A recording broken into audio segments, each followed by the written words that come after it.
Hello.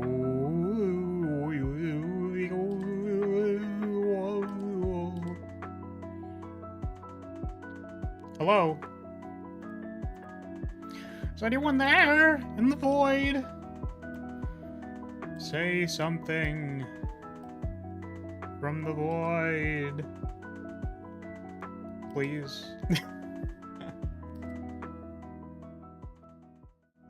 Beep. Hello. Man, see this new track, new thing, new whatever. You shouldn't pay your taxes. Oh no. I don't know if I can vibe with that one, Rue. Welcome. Right, I was meaning to message you, Rue, by the way. Which is funny I'm saying it on the stream. So I'm currently working on a project. It'll probably be a little bit until I can get to your stuff. I felt like it was important to be transparent about that, so that you know. I'm still willing to do it, though. Also, whenever you figure out which one of them is supposed to be the one that I'm importing, because there's a lot of files, so I'm working on something else. So I will get to it, I'll let you know, but it might be a little bit. I know for other artists, they keep like a Trello board, so that they can be like, hey, these are the things that I'm working on. You also have the money now? Oh, cool. Cool. Man, that makes me want to do that one. Money talks. Yeah, I'm working on a pretty major project, I think, that I would like to get done. Or at least work on a little bit. So, also, because I wasn't super sure about the part separation, I think for one of the files, again, that's why I asked if you knew which one was the one the artist was intending to give to me. I don't know if you were the artist, so I can ask you, but there were some that I was a little confused about, so. Anyways,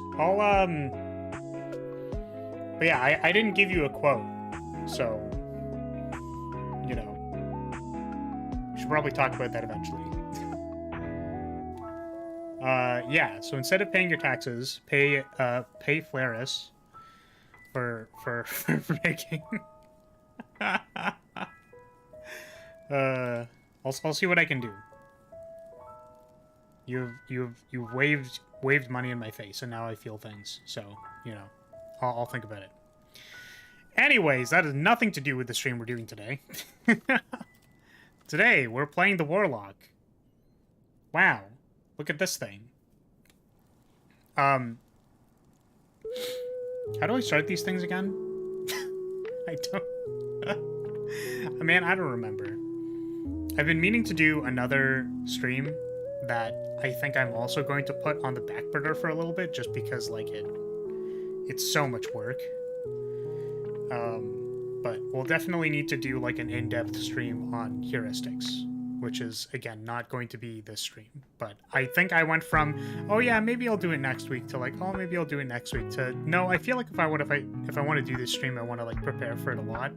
So we're probably not doing that for the foreseeable future. Instead, we're playing this guy. Wow. It's very surprising to me that I haven't had to backlog any of the older, like, Slay the Spire mods, I guess? Like, I keep going to the mod page, and there keeps being new things to play, so I guess I'm playing the new things. Great. So, based on what I saw on this character, what I found was that, like, hopefully we'll have things to talk about. Maybe. It seems like there are mechanics that look like they are supposed to fit together, so we'll find out. Again, I try really hard to not... That's quite the early stream. Is it? I am in the Americas, Rav, so you might need to know that I'm in a daylight time. which means that my streams are technically kind of an hour early, sort of. Design the Spire is a stream where Flaris does constructive roasting of your shit-ass mods for Slay the Spire. That is absolutely not the case. Only some of the mods are shit. That's so mean. That is not why we're here.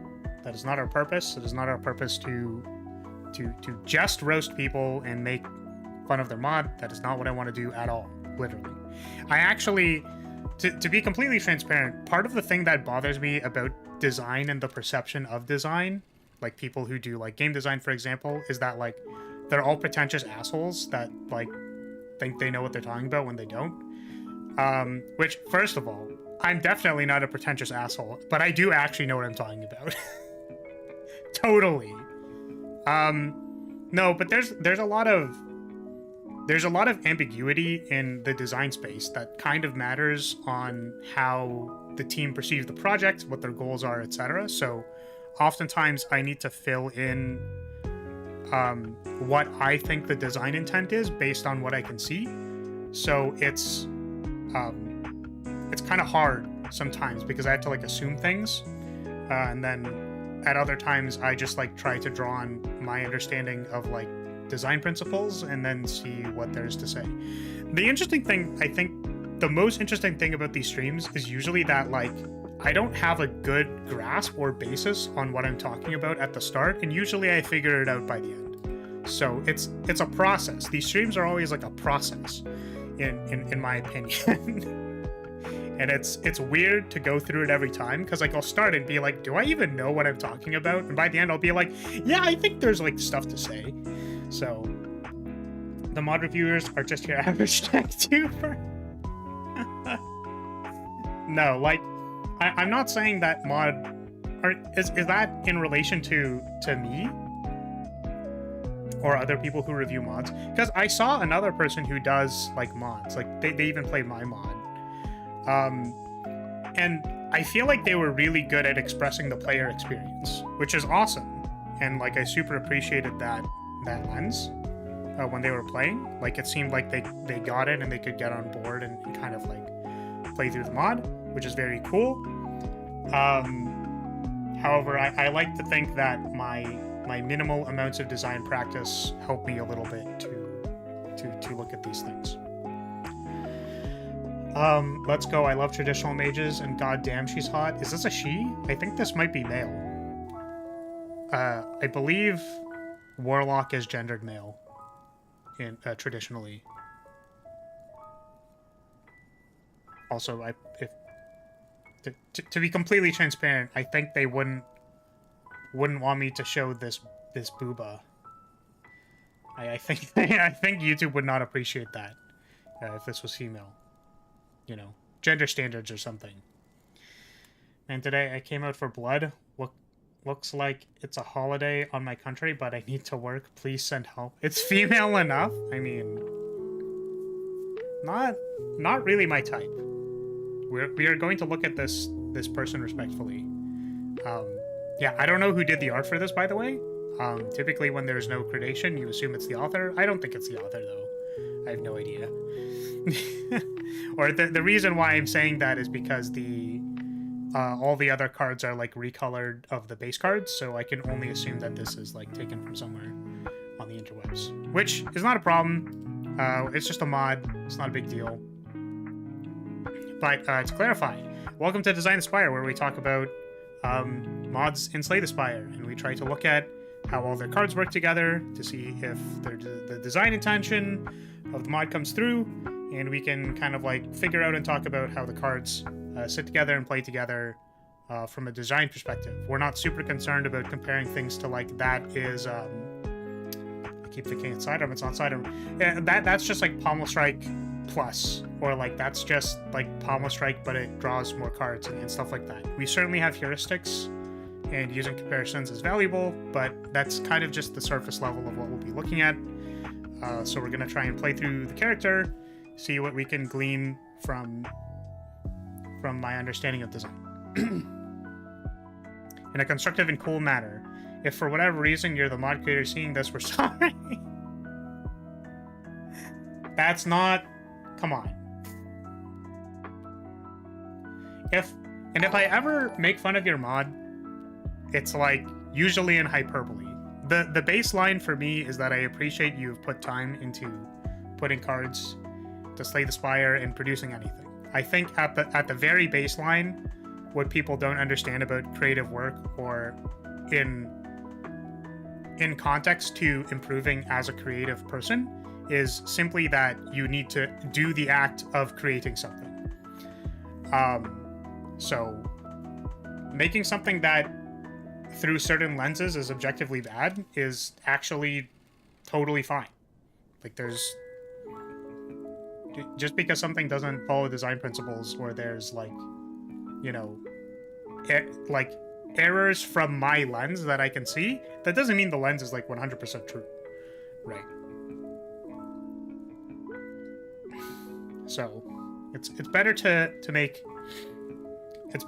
just make a bad mod than to make nothing at all, and it's better to make a mod that carries a design intent that isn't balanced. But then if you get to that point where you've made something that has a design intent and is fairly balanced, then shit, I guess you can replace me at my job. That's crazy. I don't currently have an industry job. Just to be clear. Remember, the worst Flar can say is fix this in mod. Yes, fix this. I can fix them. DST hasn't happened in Europe yet? I thought it had, so I'm late. Oops. Oh. Yeah, I don't know when that happens for Europe people. I have no idea. You're desperate enough that any female asking you out would fluster you? Heck, I bet you would go for Roz, the old slug lady from Monsters. What the fuck? I'm not that desperate. Listen, there's a distinct difference between desperate and being down bad, right? See, being down bad is just an expression or appreciation of, like, the things which you can be down bad for, okay? That has nothing to do with how desperate I am. I am also desperate, but they are different things, and I'm not desperate enough that I would get flustered by any female asking me out. Stop that. Okay, let's play the mod. Oh, I don't know why I assumed there would be a sprite, but yeah. We're playing silent. Okay, so we have pretty standard 4 strikes, 4 defense.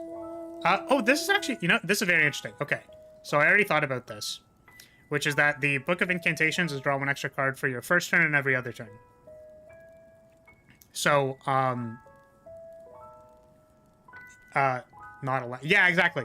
So one heuristic that we normally use for the base deck itself is that your initial card draw is a turnover rate of 2. So I would kind of expect this deck to be 11 cards with this card or with this relic. This was one of the things I thought of before stream was that the draw 1 extra card is really interesting because I was looking at this card. I think this card falls into the general, like, problem. It's not really a problem. The general, yeah, I guess it's a problem. The general problem with 0 cost cards where it's like, okay, well, I'm going to play this every time, probably. Like, there's no opportunity cost of playing this card, except for the fact that you draw it, so it's just something you do. However, I would like to say that, from a slightly different perspective, I think the cool thing about cards like this, like something that you just do, this remix, Jesus Christ.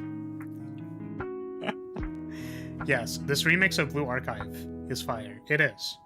The person who did this is in the description. Chestnut Whale, I believe.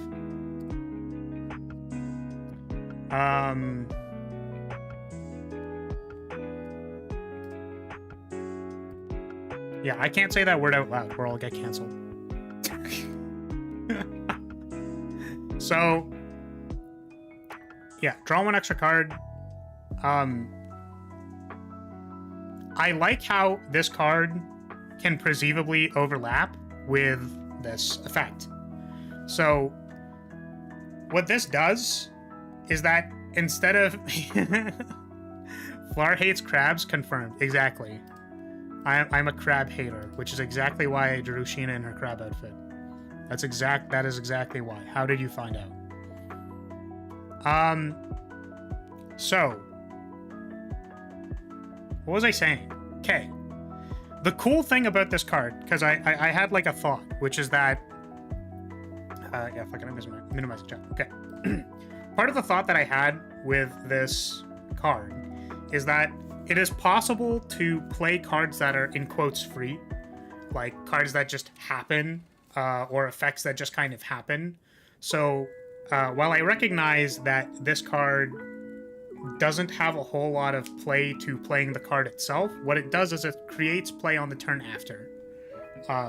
So you have more options to play with next turn, and it can overlap with this effect.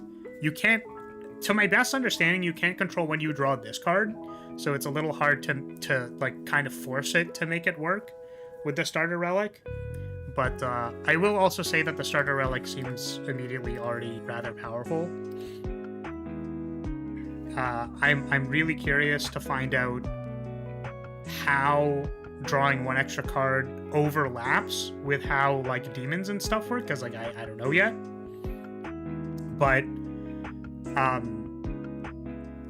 yeah, if this is inherently to combat the downside of like some of the other effects or cards, then that'd be pretty impressive, because then the kind of mini game that the character has is like figuring out when you want to trigger the draw an extra card in relation to like using your downsides to do stuff. So that's kind of what I'm looking for. Or is this just a card where they were like, I want them to draw extra cards? So like I have no idea.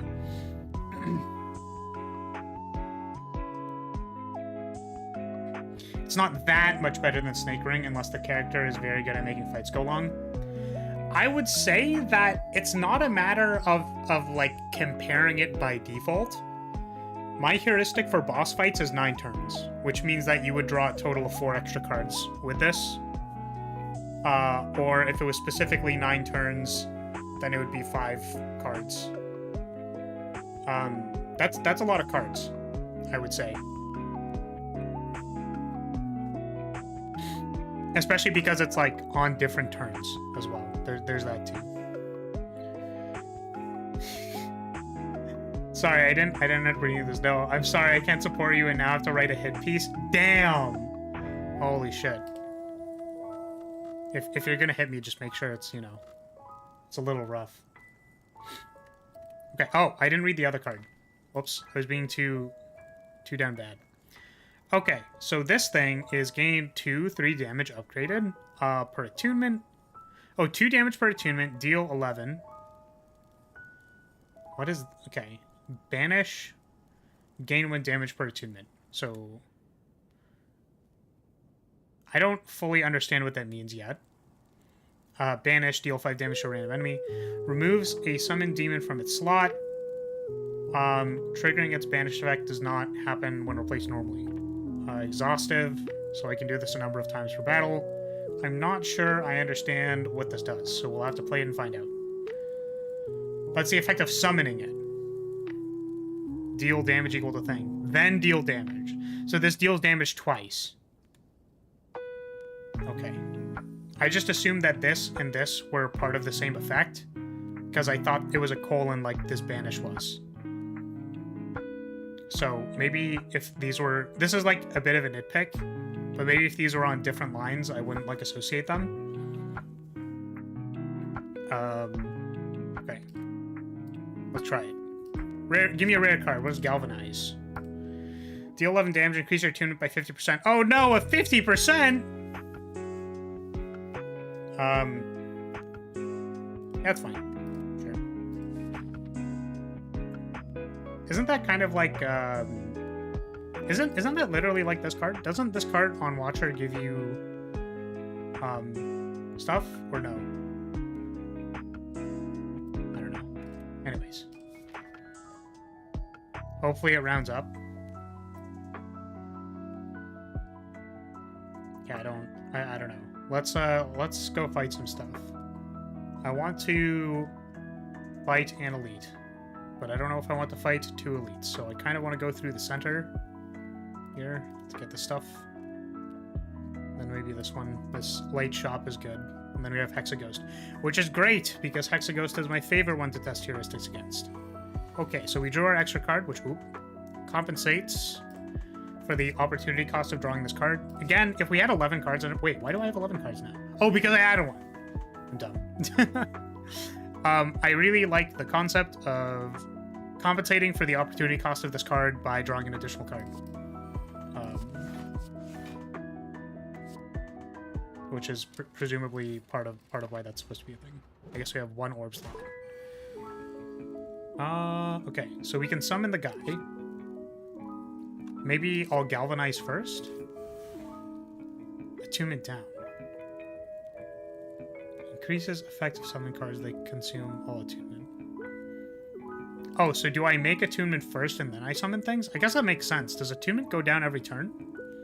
I think I'm supposed to know that based on what color that is, but I don't know. Okay, I have summoned Agiel. Deal 6 damage to a random enemy. Oh, that's on Banish. What does it do when I haven't banished it? Does it do anything?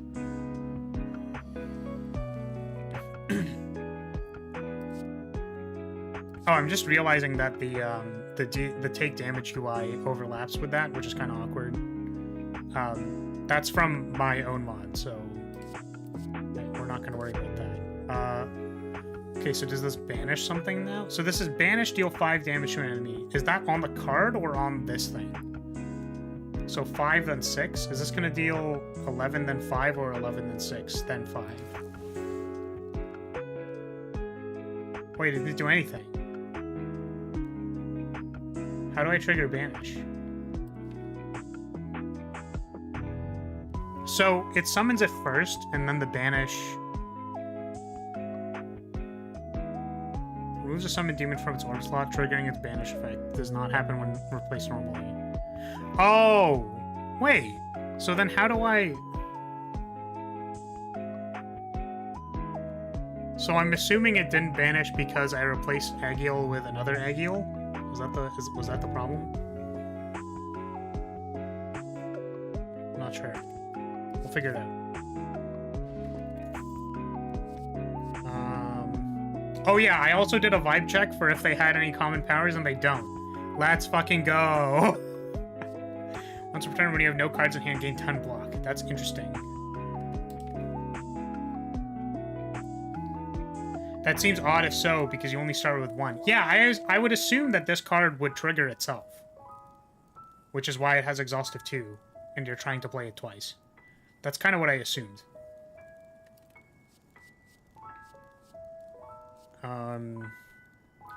Gain a block, put a card from your hand on top of your draw pile. What? So this is, Huh. What is this called? This is an effect. Headbutt? No, Headbutt is from Graveyard. It's kind of like... I swear there's a card that does this. But, yeah, that's cool. Quiet Meditation Ritual. Whenever you play a ritual, gain 1 attunement. Attunement increases the effects of summons. Gain 5 block, add 1 random ritual card to your hand. So, I think this is...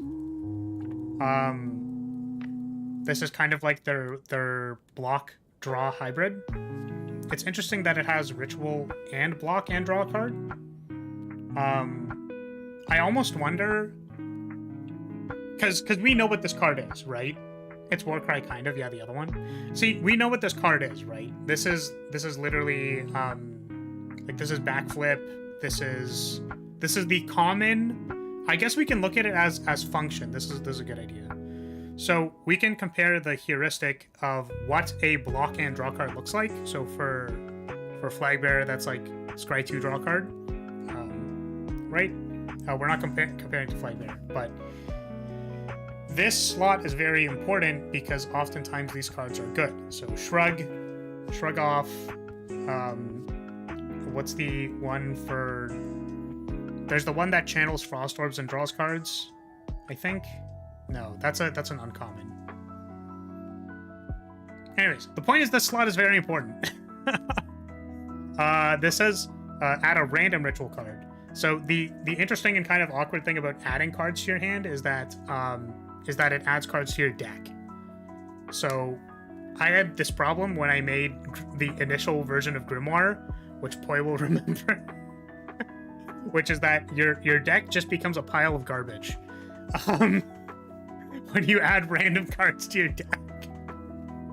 So I appreciate that what this card is trying to do. Funny Grimoire, my beloved. Yeah, what we're trying to do with this card is to specifically give you a ritual card. So I appreciate that what they're trying to do is to give you 2 ritual. So if what you can do, for example, if the ritual cards are, let's say, 1 mana, that's not always going to be the case. But let's say this is like ritual, and then like you play another 1 mana ritual card, and then you play the card in your base deck, because the previous turn you played Initiation Rite. You have 4 mana to do all of that, then summon Agiel. Like, that makes sense to me. The condition on this seems difficult. I don't know how good this character is at discarding their entire hand, but this seems really hard. Yeah, to play like your entire hand. I don't know. We're gonna take this card, and we're gonna put a bunch of shit in our deck because it's gonna be really funny. And we'll see where it goes. All right. Oh, well, there we go.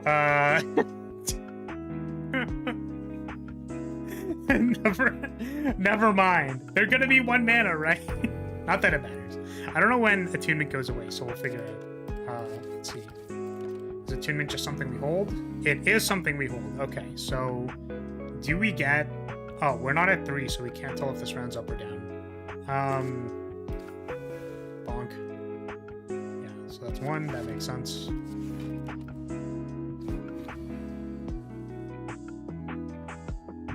So...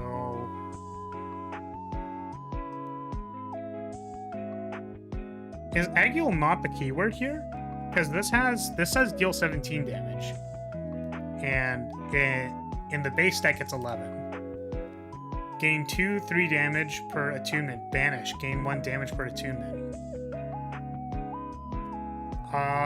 Okay, so it summons the guy, I think. Who's a summoned demon? Yeah, I guess. So, okay, this is kind of funny, because I know that this says summon Agiel, right? Like, that makes sense, right? But in the description for Agiel, it does not say summon a demon. Gain damage, whatever, blah, blah, blah, blah, blah, blah. You know what I mean? So it's like, it's saying summon Agiel, and it's saying for the banish, remove a summon demon, but the banish just goes up by 1. Yeah. So it does have 2 halves of the card. The thing is, I've never triggered the bottom half. I don't know if I understand that. So the interesting thing for me, right? Oh wait, that also... Oh right, because it's ritual, so it gives you attunement. The interesting thing for me about this is that what this character appears to do is that it charges attunement, and then it blasts people with summon Agiel. Assumably there will be other things that say... so this is very interesting already, I think. I know that perhaps the balance of the cards are... Like... This is potentially 2 mana deal 25 damage, I don't know. Like, so, not thinking about that. I kind of like the idea that, like, okay, so this is a Warlock, and then the purpose of the idea is that we're gonna ritual. And the purpose of a ritual is to, like, you know, like, culminate energy to do a big thing, right? So you play a bunch of ritual cards, and then you slam them with Agiel. So it's like, that is a very clear design intention. Does that make sense? It's like, play your ritual cards and prepare to blast them with big ass blast McGee. So I think that is already succeeding, base deck wise, and with very minimal additional stuff added to it. What is this? Lose 3 attunement.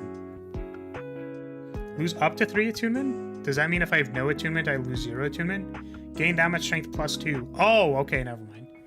Yeah, gain that much plus 2 next turn only. Yeah, so it's about, like, ritualing and charging your big big blaster McGee and then blasting them. Next turn, gain 4 temporary strength. Yeah, so if we had some combination of getting attuned... So, what does this do? Lose 3 attunement. Gain that much strength plus 2. So this converts attunement into... to that much attunement plus 2. Whereas this is a × 2 for attunement. Warlock is better at doing suspend effects than Flagbearer. That's not true! This isn't explicitly true. Retrace is a good card. What are you talking about? Stop bullying me. Long con. Gain 7 block in 2 turns. Gain 2 energy.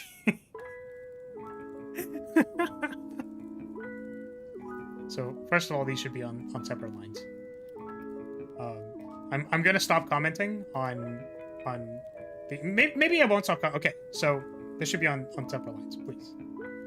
Please have the effect regular lines on one line, and then the secondary effects or the next line of effects, the next line. But this is hilarious. So, what's interesting is that you can't freaking plan for 2 turns ahead, bro. That's not how this works. Bro, people have problems. The energy symbol is different from that of the character. This is the silent energy symbol, right? Oh, you're saying the top left is not the correct energy symbol. That's interesting. That's pretty funny, honestly. So, my experience with needing to plan 1 turn ahead is that it is difficult to do that correctly. Because it's hard to... The battle energy, that one in blue. Oh, the one in the bottom left? Oh, like on the screen. Okay. Yes, it is not the green triangle.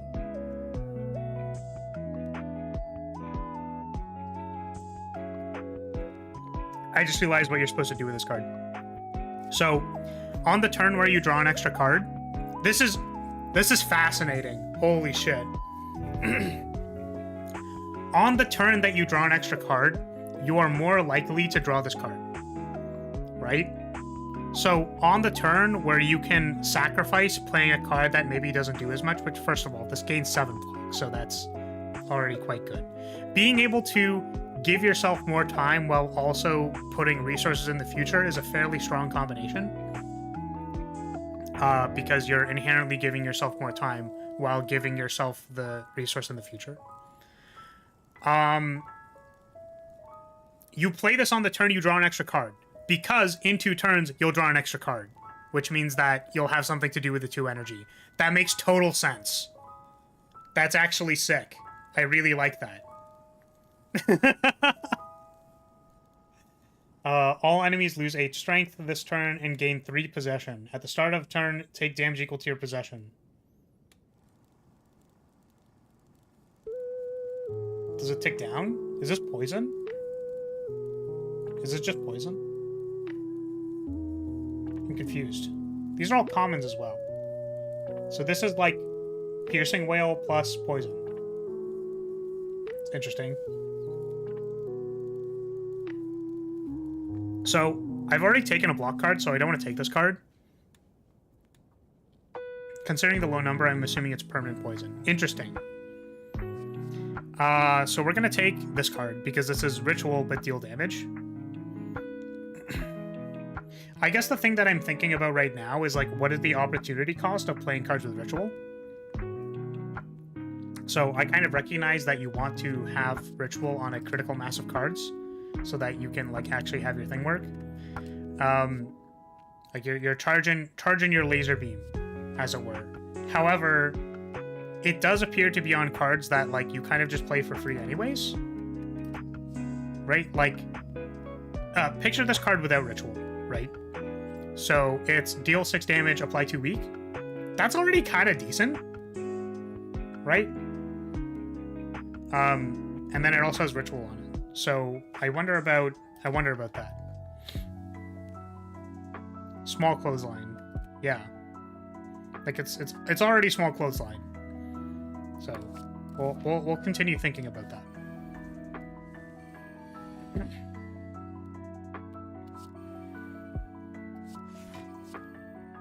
Arrival. Ritual, retain.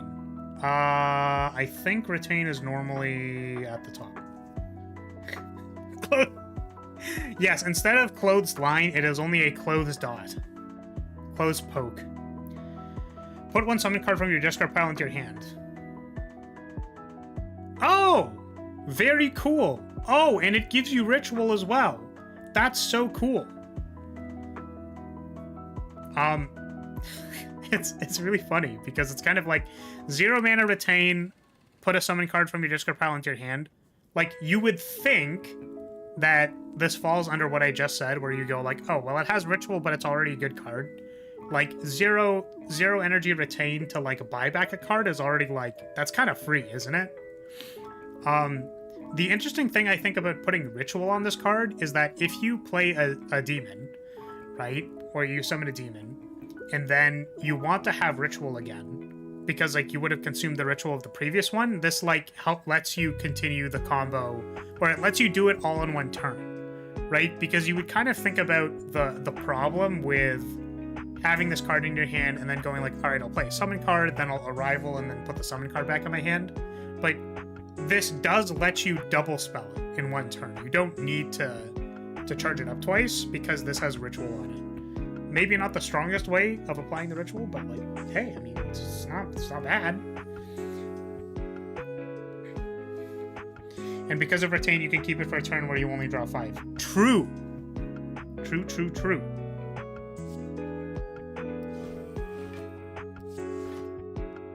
We can't use this on anything, right?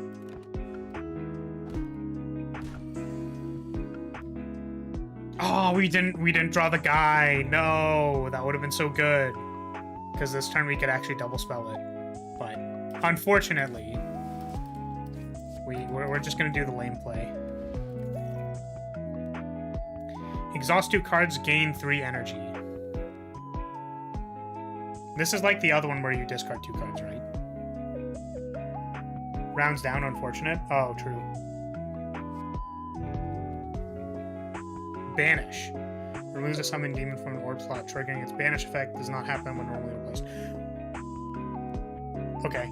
I'm assuming you can get additional orb slots, which is why this one has a replacement effect, but then also banish. So if you get a second orb slot and put 2 demons, and then you summon Agiel, but you banish the concurrent demon, then you deal 5 additional damage. That's kind of cool. There's Galvanize. So this one is interesting. Does it upgrade to not having exhaust? Cool.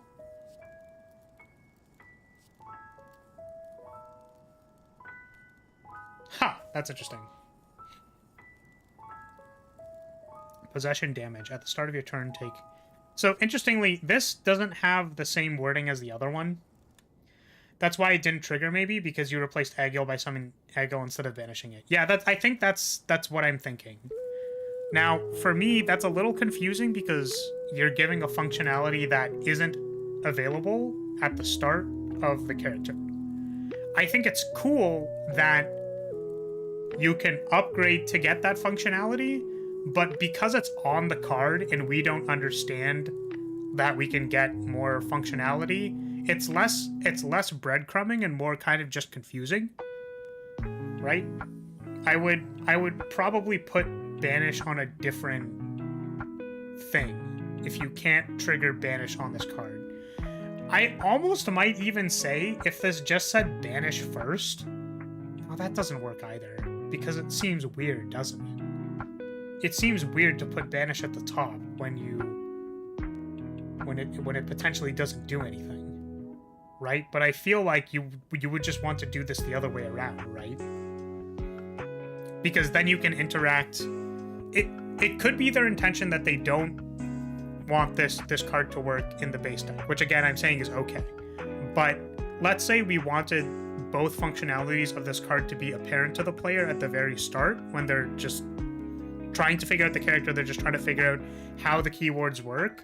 You might want this effect to just work, in which case I would put Banish at the top and then summon Agil at the bottom. And also, again, like, Agil, cool keyword, cool to say what this demon is, or that you're summoning Agil, like, that's cool. I might put somewhere here to tell me that I am summoning something. I know it says summon Agil, I know that we can, I already said this, but, like, it's just, I just keep thinking about it, like, I almost wish summon Agil was the keyword. That doesn't make sense either, though. It's fine. But yeah.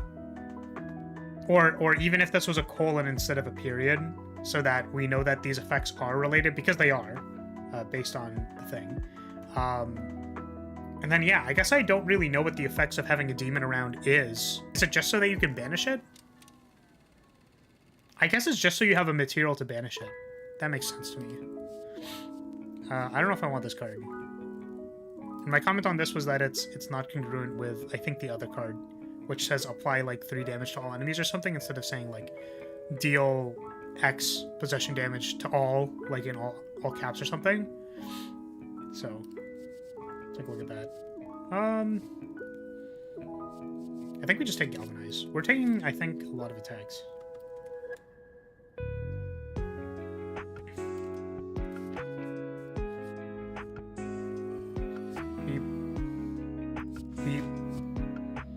Pull from beyond. Ritual. Put a card from your exhaust pile into your deck. Draw 1 card. Oh, that's interesting. Isn't Pull from Beyond a magic card? Or something? This is a magic card. Pull from Eternity. Put target face-up exiled card from its... Put target face exiled card into its owner's graveyard. Hilarious. A magic reference. Probably. I think it's a magic reference. Who knows? I have no idea the point of having a demon around. Is it just so you can finish it? What the... Suspend hate, funnily enough. Oh, was that the purpose of this card? Oh, it's from Time Spiral. That makes so much sense. That's hilarious. That's so funny. I didn't even know that's what this card was for. Okay. Let's whack this guy. We can't block anymore. Oh, do we want to play this just for the ritual? Oh wait, we can. Oh, it auto did it for me. Okay, that makes sense. Finish the goblin floor. This is not a goblin. It's a slaver.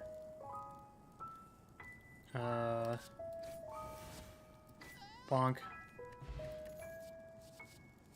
Oh, I was gonna say for UX purposes, I might want to have a counter number on this so that I can see what turn it's on. I know that it's 0 and 1. And that you could, like, probably just flip-flop between them, but I think knowing if I'm drawing an extra card next turn would be useful. Banish. Or have it pulse a turn before it pops. Yeah, that would also be good. Deal 12 damage and gain 7 block with Banish. So this is Big Iron Wave with Banish. Sweet. Remove up to 4 possession from an enemy. Oh, interesting. I wonder if this happens with a bunch of things. So we can remove the possession, like the status we apply to them to get stuff. Gain twice that much block. Next turn, reapply that possession. Interesting. So it removes... This card's really weird. So it removes the possession for that turn. They take that much less damage that turn, but then it reapplies it. This seems really strong for a common, I would say. Right? Oh, I guess it's remove 4. Oh, you know what? Gain twice. No, it's... Oh, okay. So this is this is so weird. So it's like reflect, but it's conditional on actually applying possession. But it's twice that much. So the expectation is you combine this with one card that says apply possession, and then this costs 0. Yeah, you need possession for it to work, so it's conditional. But because it's conditional, it gives you twice that much. And then I think the expectation is that you don't have 4 apply very easily. I'd be interested to know what cards this is intended to work with, so that I can think about what energy costs they're assuming. Because this costs 0, which the question of whether or not this costs 0 is broken or not, right? I mean, it takes 4 less for what that's worth. Yeah, it's like 4 or less damage for a turn because you reapply it, right? I just wanted to point out that I think a knee-jerk reaction to this would be like, oh, this is 0 cost with like a lot of text on it. It must be broken. I do wonder how difficult it is to like get this card to work, and if like the possession cards typically have higher energy cost, which is why this costs 0.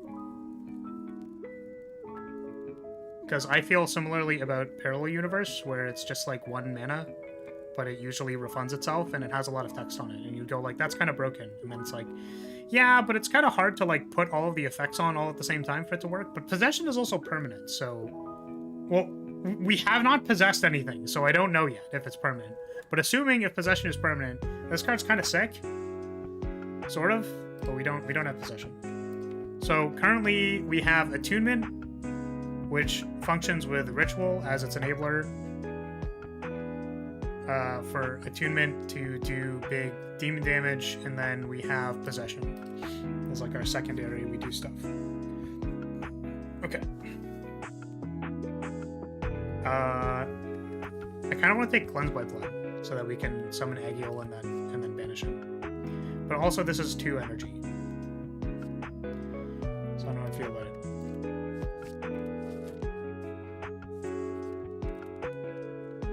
We'll just turn into 15, 10, that's 3. Plus 6. Plus 6 and it's a 2 energy, so that kind of makes sense. What does this do? 14? That seems really weak. Oh, it's not, because it we were told that it upgrades the amount that this scales per attunement. That's kind of interesting. I wonder about how you can communicate how this interacts with ritual on the card itself.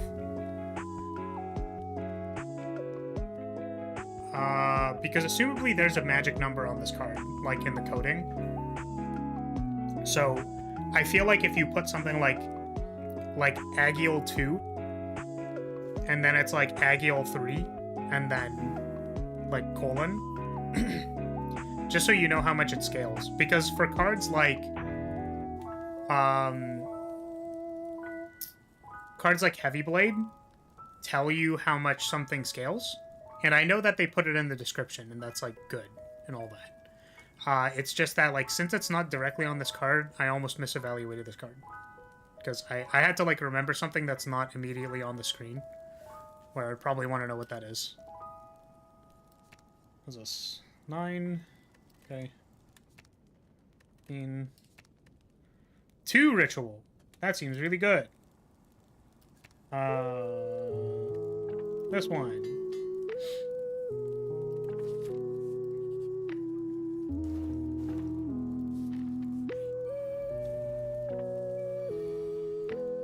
I wonder if strength is worse on this character, because you're too busy attuning with the boys.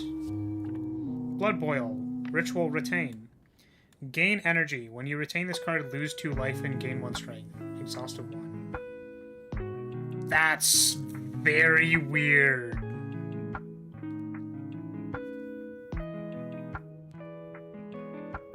I wonder if this card has to cost 0. I was worried Shank would upgrade to 3 weak, which would probably be a bit too good. Yeah.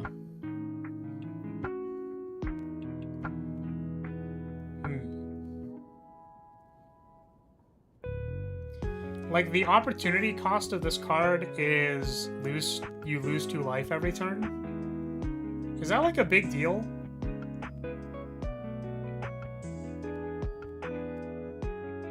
I like the idea of this card, right? because there's some degree of there's probably some theming or some degree of drawing cards, right, for this character, because the thing that limits exhaustive okay, like, relax, it probably upgrades to exhaustive too. Chill. And if it doesn't, then that's really funny. So the thing that I was thinking was just, I can see how the mechanisms of drawing cards.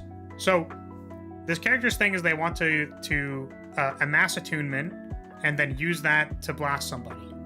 So therefore, the mechanism that will help them do that is drawing a lot of cards. Which means that cards like this, the 0-cost cards that just sit in your hand and retain, and then you get passive effects from them, are kind of cool, because they're not very good when you draw them by themselves. If you draw 5 cards, and you draw this card, and you don't want to play it, it's kind of bad. I wonder if both halves of this card being like 0 energy, gain 1 energy. I guess it's kind of like it's like any of the other energy producing cards, right? Uncommon energy producing cards, except it only generates 1. So that's worth considering. It also has exhaust. Do the other energy producing cards have exhaust? I don't think so, right? They usually have some other downside, like shuffle a burn or something. No, that's turbo. I'm curious about this.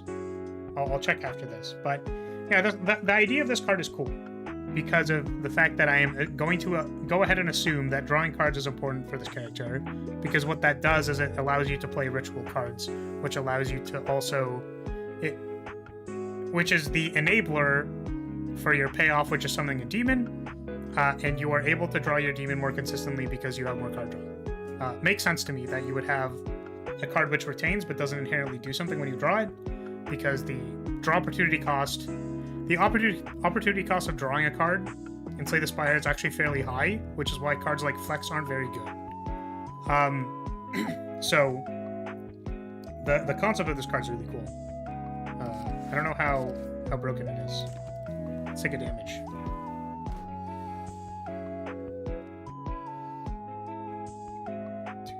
I guess this is, it's kind of like a miracle, right? Uncommon draftable miracle with other effects? I don't know.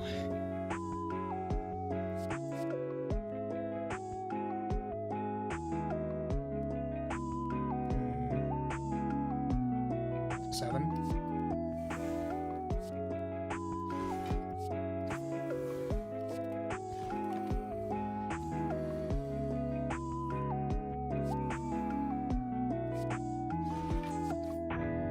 Assume the downside compared to other energy produces that it only gives 1.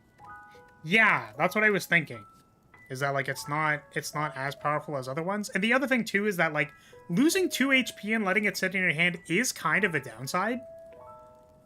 Because you're losing HP, and like it is trading it off for strength, but like you're losing 2 HP every turn.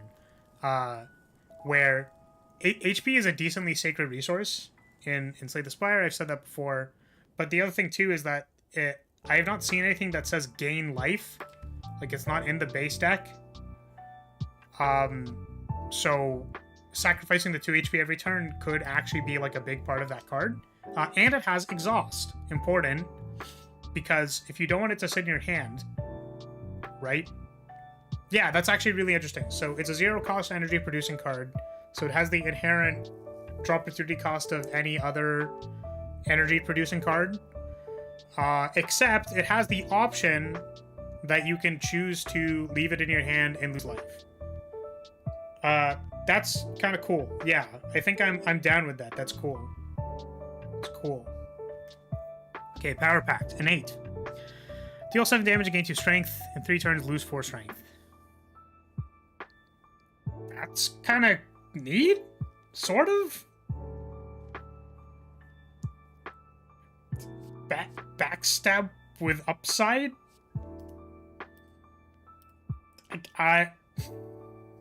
This is such a weird effect to put on this character. You know what I mean? The lose... So... This card has innate, which means you probably want to play it immediately because you start with it and it costs 0. So you'd be tempted to play it immediately, which that seems like what the point is, right? You gain the strength and then in three turns you're trying to end the combat. It's just like really weird that the character that cares about card drawing and building up a big laser beam loses 4 strength in 3 turns. Now, the thing is, we just talked about how strength seems scary for any boss fight unless you have a way to get back strength. This is what's really interesting to me, is that we literally talked about how I wonder if the strength paradigm for this character is different because your strength is also split into attunement.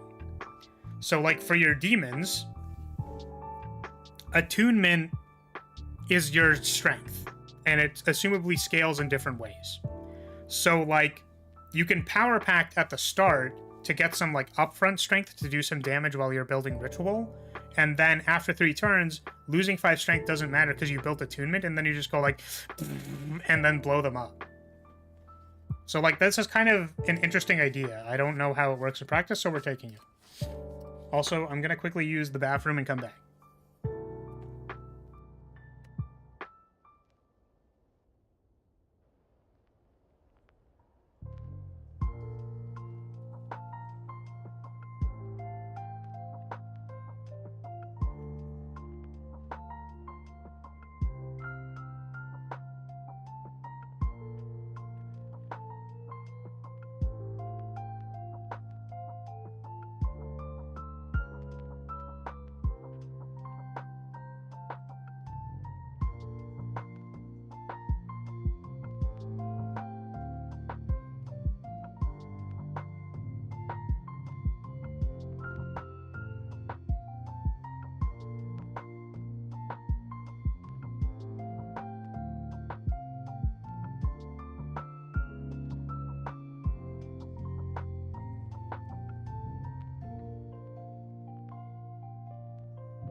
Okay, we're back.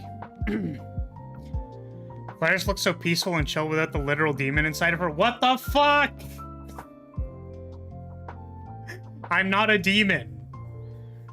Welcome, Lux. Yes, I went to the bathroom, and now I'm back. Welcome to the Vaughn, I don't know, Jedi Shadow, yippee. What are you talking about? Hey, look, it's the Silent Relic.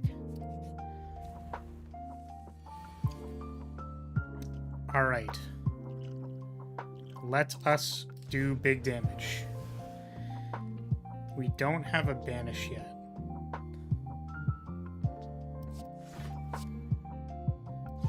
Oh, wow. Guys, we grimoired into Grimoire. You missed a sub alert? Oh, did I? Who subbed? Oh, the Jedi Shadow. Hey! Welcome. Thank you for joining House Lyria. Funny book starting relic pog. Yeah, this is draw 1 extra card your first and every other turn.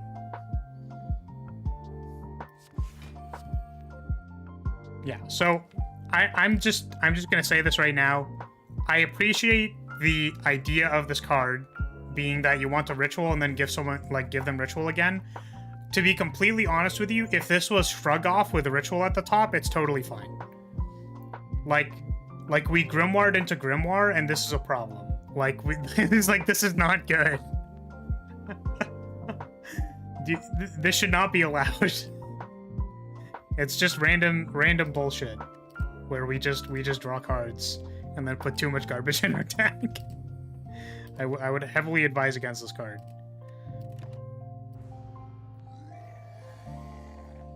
Ooh, that's not as cool as Necronomicon.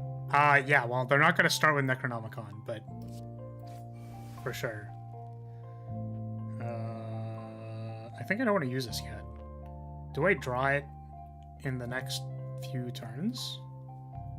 Let me do this.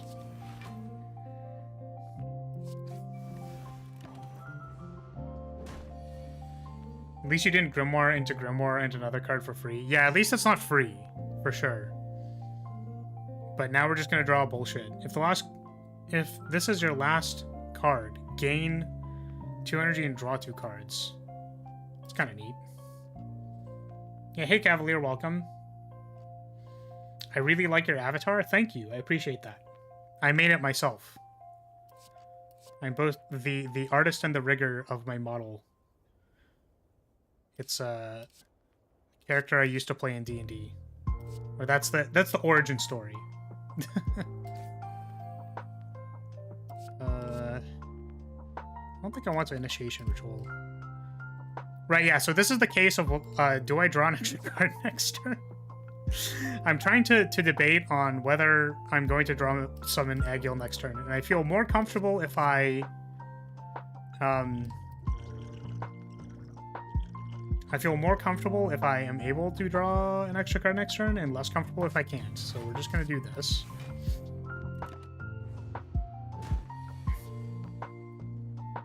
We did not draw it. I'm so dead. Oh, I have minus strength now too.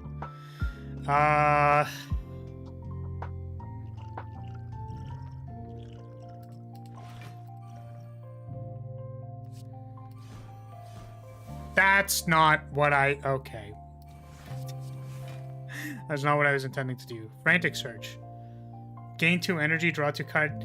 This guy just plays Magic, clearly. They're just a Magic player. This person just plays Magic and likes Magic. I would also like to say, this doesn't go infinite, right? It's draw 2, then discard 2, so it is a +1. That's funny. You draw an odd number of turns, you have a turn counter. That's good. That's good to point out. I will mention that I'm assuming it is not. Yeah, exactly. So this card is actually fine. But I wanted to say that I have a turn counter and it's good, and I will pay attention to that. However, the game does not have a turn counter. So we still need that. Please give me the UX implementation. A character starting with Necronomicon is totally balanced as long as they don't have a single attack which costs 2 or more. You got him. You got him, Cavalier. How'd you know? We also like the avatar. Still waiting for the crab model? Bruh. Never happening. Get me to 7 billion followers with 69. If I ever get 420, no, I'm trying to find the right, because there's 5 digits. That's the problem. How do I ask for 42069? How do I do that? I agree, it should have a tell, but you do have the solution on screen. Yes. Apply 9 possession. This card functions as an attack and scales with strength. Yeah, okay, so this is not congruent with the other card, which says deal 9 possession damage or whatever.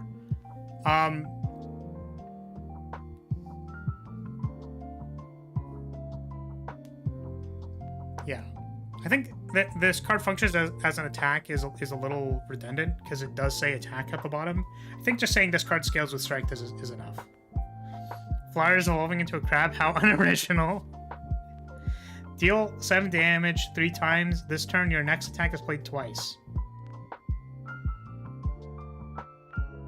This card costs 3 mana. I think the other one dealt damage equal to possession. That's how I interpreted it. I'll take a look. I have no idea how you'd play this card and then play another card afterwards.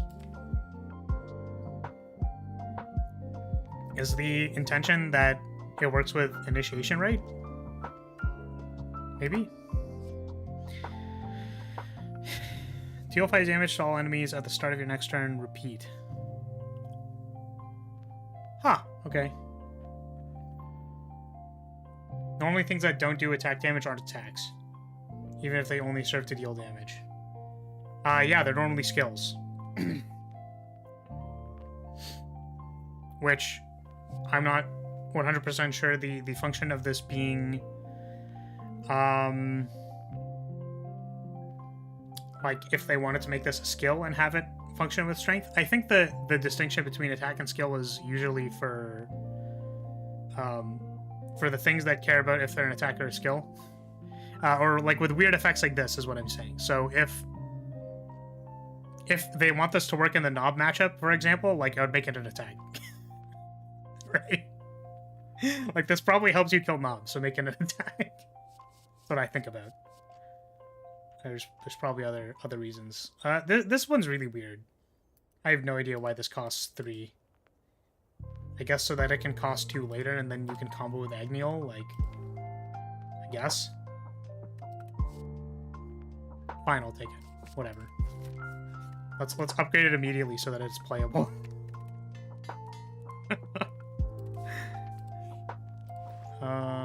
Ouroboros. Oh right, I was gonna check the other thing. Was it an uncommon? Again, we're not gonna spoil the cards. We're not gonna look at the cards too deeply. What was it called? Where is it?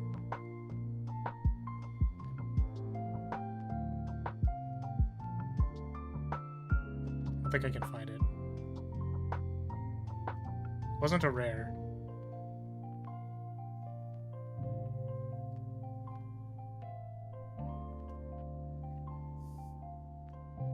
Yeah, stop looking at the cards. Only look at the cards for the purposes of finding the other card.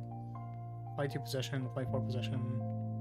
Oh, this one. Expunge. Banish. Deal 0 plus possession damage. Oh, this deals damage equal to possession. Oh, that does make sense, Poi. Okay, fair. Gotcha. I understand. I understand. Cycle between gaining 4 block and dealing 4 damage to a random enemy at the end of your turn. Increases by 1 every cycle. Just says one mana win the game.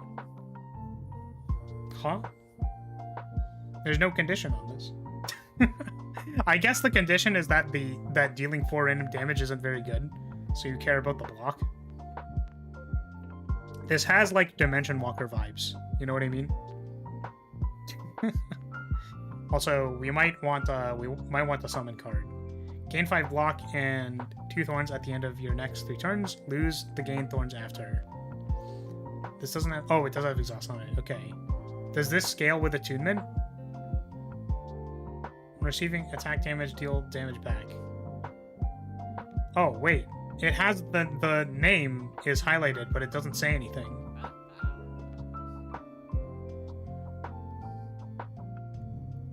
+5, +6? Oh, it has... Okay. Gain 1 block per attunement. 1 thorns per 3 attunement. Oh, yeah. When does this go up? Increases by... No, it's 1 every cycle. So it's 4, then 4, then 5, then 5, then 6, then 6, then 7, then 7. This is a pretty low investment thing that's just free, I think. This card is probably kind of strong. Which is why we're going to buy it.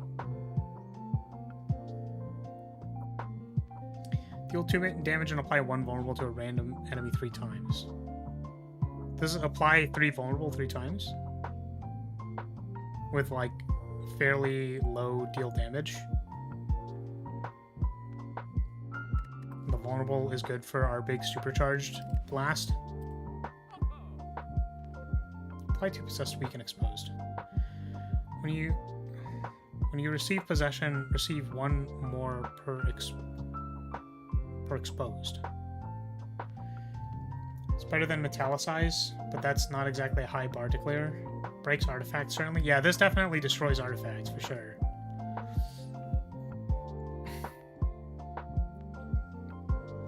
Six turns to get a free strike or defend. What, on Ouroboros? It starts at 4. Right? Or... I don't know. Remove strike.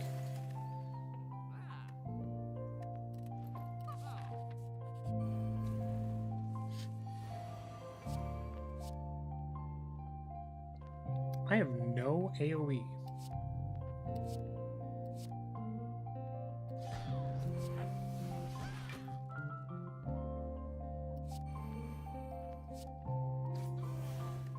Nice.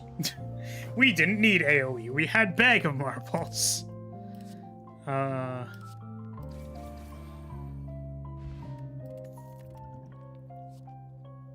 I saw this one at the start. When I was vetting the mod. Guys, it's Brainstorm. Except it has Ritual at the top. What does it upgrade to? 4? Holy shit. This card's busted.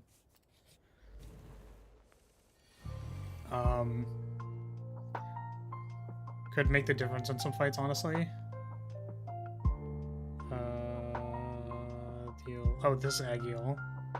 I'm a little disappointed that the upgrade to Power Pack doesn't extend the timer. That seems like a cooler upgrade than just increasing the amount of strength. It's kind of cool, I guess.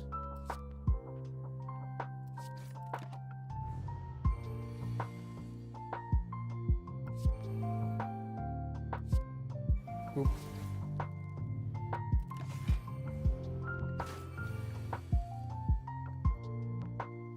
Two thorns this turn, gain 2 thorn. And gain 0 thorn in 2 turns. Huh. I wonder if these were all on separate lines. Like if you new lined between gain 2 thorns this turn, gain 2 thorn in 1 turn, gain 0 thorn in 2 turns. Like having all of those be lines that you care about communicating information, I think just having them on separate lines would help. I power packed your mom last night. Wow, Lux. I can't believe you wanted to quote me that hard. That's crazy, bro. Smoke rises. Deal 1 damage, permanently increase this card's damage by 2, exhaustive 2. Oh, this is what's it called? What is that card called? Genetic algorithm, but for dealing damage, which makes sense because this is a character that wants to deal a lot of damage. It's kind of neat. Except it has exhaustive 2. I feel like you could just make this have exhaust, no? Exhaustive 3. You know what? Actually, yeah. I guess the idea that this has exhaustive is kind of like you're a character that wants to like draw through their deck, so that makes sense. That your mechanism for increasing damage has multiple plays. That's busted. This character, or this card could be busted. It's probably busted. Because genetic algorithm is already quite good. So doing that but for damage is unfortunately probably very good. Like Ritual Dagger is what's it called? Fatal? You couldn't make this card fatal because it starts with deal 1 damage, but what if Ritual Dagger went up by 4 every fight instead of 3? Yeah, exactly. It's like Exhaustive Ritual Dagger without Fatal. Yeah. So, like, certainly in comparison to other cards, it seems kind of nuts. I like the idea that this card has Exhaustive because of the fact that you want to draw through your deck multiple times with this character. Probably. Assumably. Now that I'm thinking about it, I don't know how much, like, additional card draw I'm really seeing. Except for, like, Brainstorm. And then the Relic. But, yeah. I wonder how that interacts with Halo Blows. Probably broken. Alright, cool. Less than 3, you Flar? I less than 3'd your mom last night. Okay, anyways.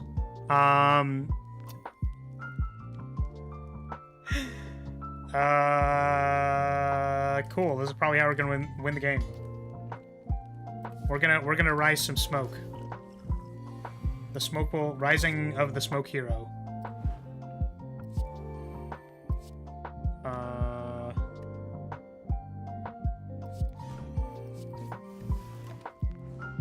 It's also an uncommon, so you may very well have multiple of them. Yeah, I think genetic algorithm is also an uncommon.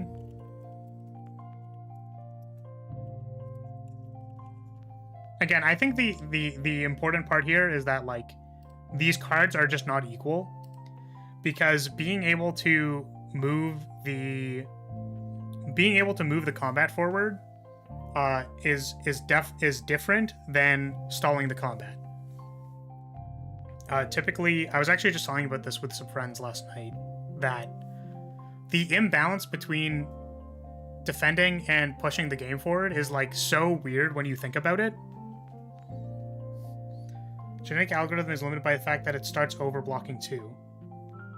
Yeah, so, like, it solves the solution. So this is what I was talking about, is that, like, if you are able to produce infinite block in a game that cares about that's like adversarial and you are trying to not die. So for example, it'd be pretty feel bad as a rare since you're highly unlikely to get it early enough for it to be good. I agree with this. So I don't really know how to balance that card, to be completely honest with you. It's maybe one of those things that just, like, shouldn't exist. But the concept is this.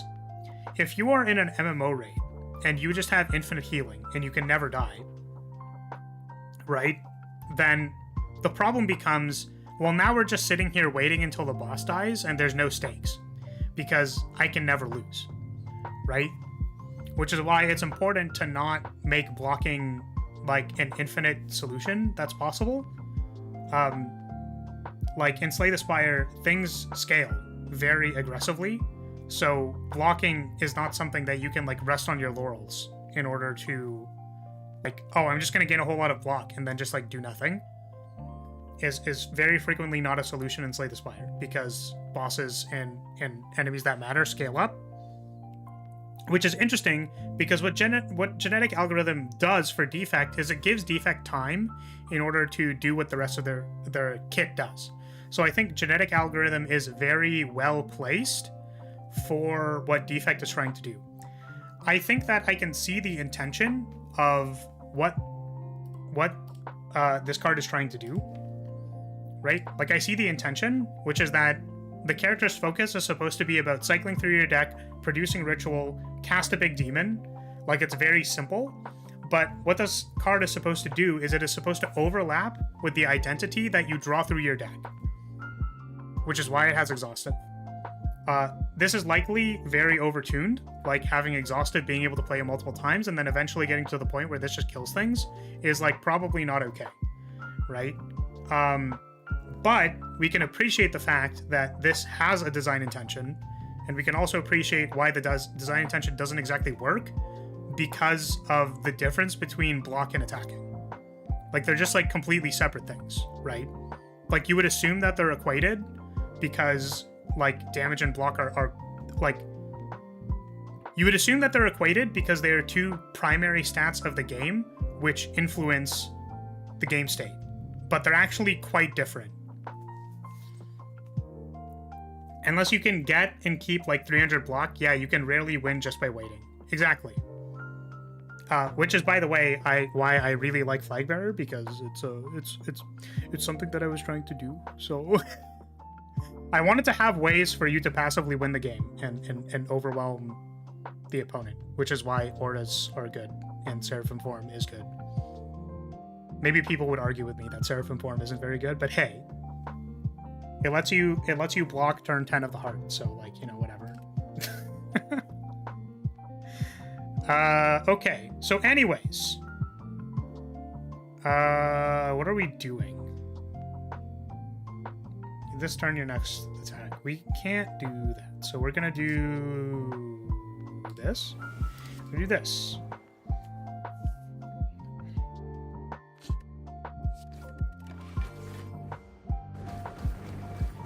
Flag bearer. Win by standing there, holding a flag, and being a hot fanboy.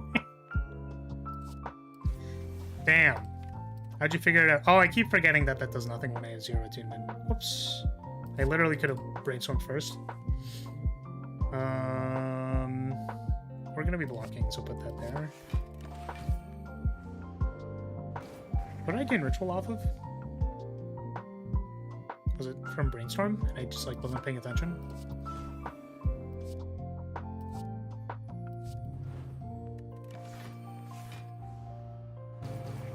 I keep forgetting that I gain stuff. Oh right, you lose the thorns. That's very interesting. Okay, how are we doing? We have some ritual. Am I going to be able to redraw Hail of Blows and ritual and stuff in the next number of turns? Because we're going to draw 5 and then 6. So, 11. We have 2, 3, 4, 6. We're going to draw 11 cards in the next 2 turns. So it's possible that we will draw this by the time we care about it. So what I think I want to do is we'll do this in meditation afterwards. Wow.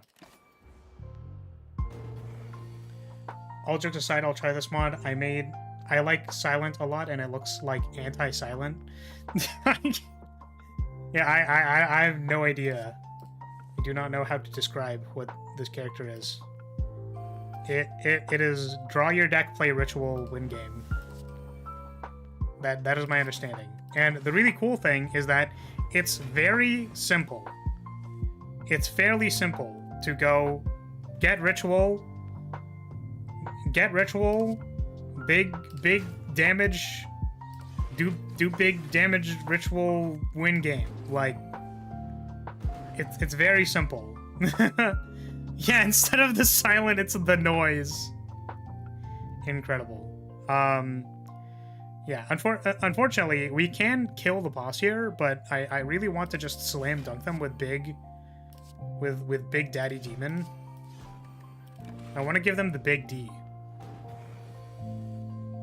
The big D.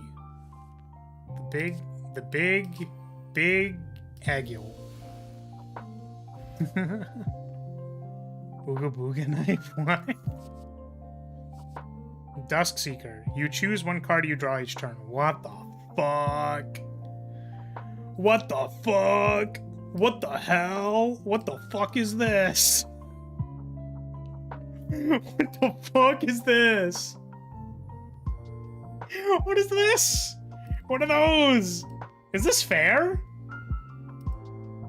Is this their rare card draw power? That actually kind of makes sense, I guess. Sort of. I think tutoring one card every turn is kind of busted. It does cost 2, though. Get a demonic tutor per turn? Yeah, that's, like, kind of crazy. It's kind of nuts. Select a summon. It doesn't exhaust. I thought this said select a summon. It doesn't exist.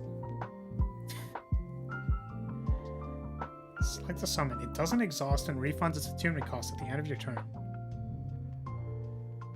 What does this mean? When do I play this? Does a summon need to be in my hand?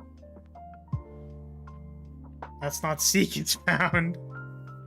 I'm pretty sure DT every turn is busted. Deal 20 damage to the closest enemy, then deal that damage plus 5 to the next enemy, repeating.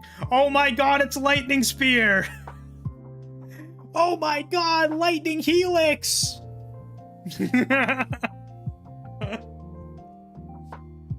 Do people know what that is? I fucking love that shit. Oh my god, it's Lightning Helix! Let me see if you can find the clip. Oh my god, Lightning Helix. Top deck of the century. 17 years ago. Don't look, just slam it. Can we watch this? Oh my god, this is uploaded to Magic the Gathering official channel. I just snorted a Broward Country Tic Tac. What the huh?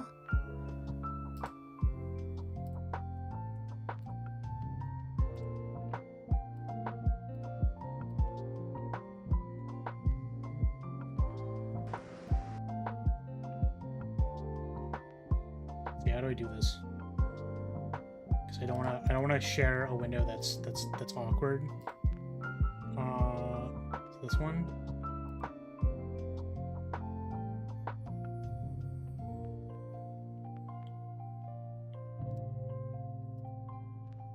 Okay, but how do I...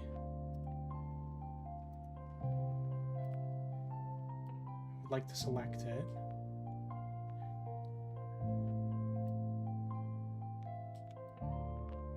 I think this works.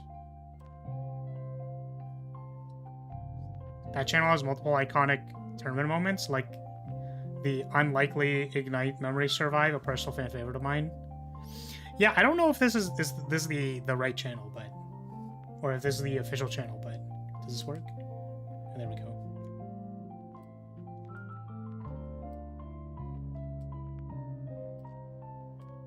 We're just gonna skip to the good part, by the way. Part of the face and knock the top of your deck. That's the play. Craig's down to 3. He's down to 3. He's got 1 draw phase. He's looking at the top. All right. Char you. I like the play. The crowd is into it. What is on top of the deck? What is on top of the deck? Oh my god! Oh my god! Oh my god! Craig Jones is through to finals! Oh my god! Oh, he collapses. Craig Jones is jumping up and down. Sorry, they don't say Lightning Helix, but I like to imagine that they say, "Oh my god, it's Lightning Helix!" I think they said Lightning Helix. Maybe. I don't know, man. Anyways. Point is, oh my god, it's Lightning Helix. Oh, please stop capturing my windows. Please.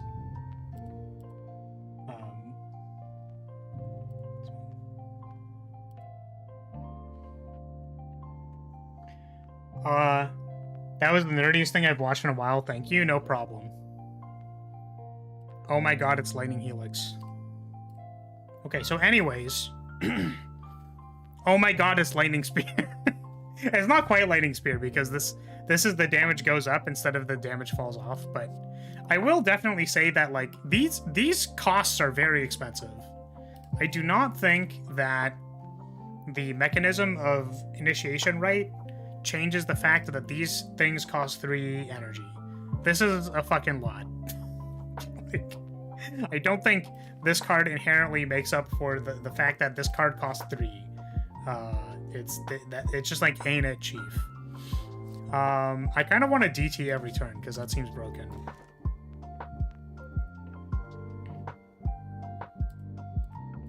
Philosopher's Stone. Oh, I guess we're like an hour and a half in. Shit, I should probably hurry up. I thought we were making good time at the start, and I was like, whoa, we're actually going fast. That's crazy. Oh, if I draw the guy. I did not draw the guy.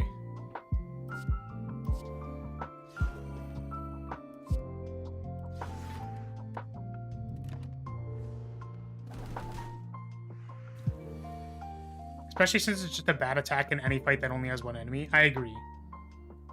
Have we seen any energy generation? The deck starts with 1 piece of energy generation, and then there's also an interesting uncommon card which generates energy.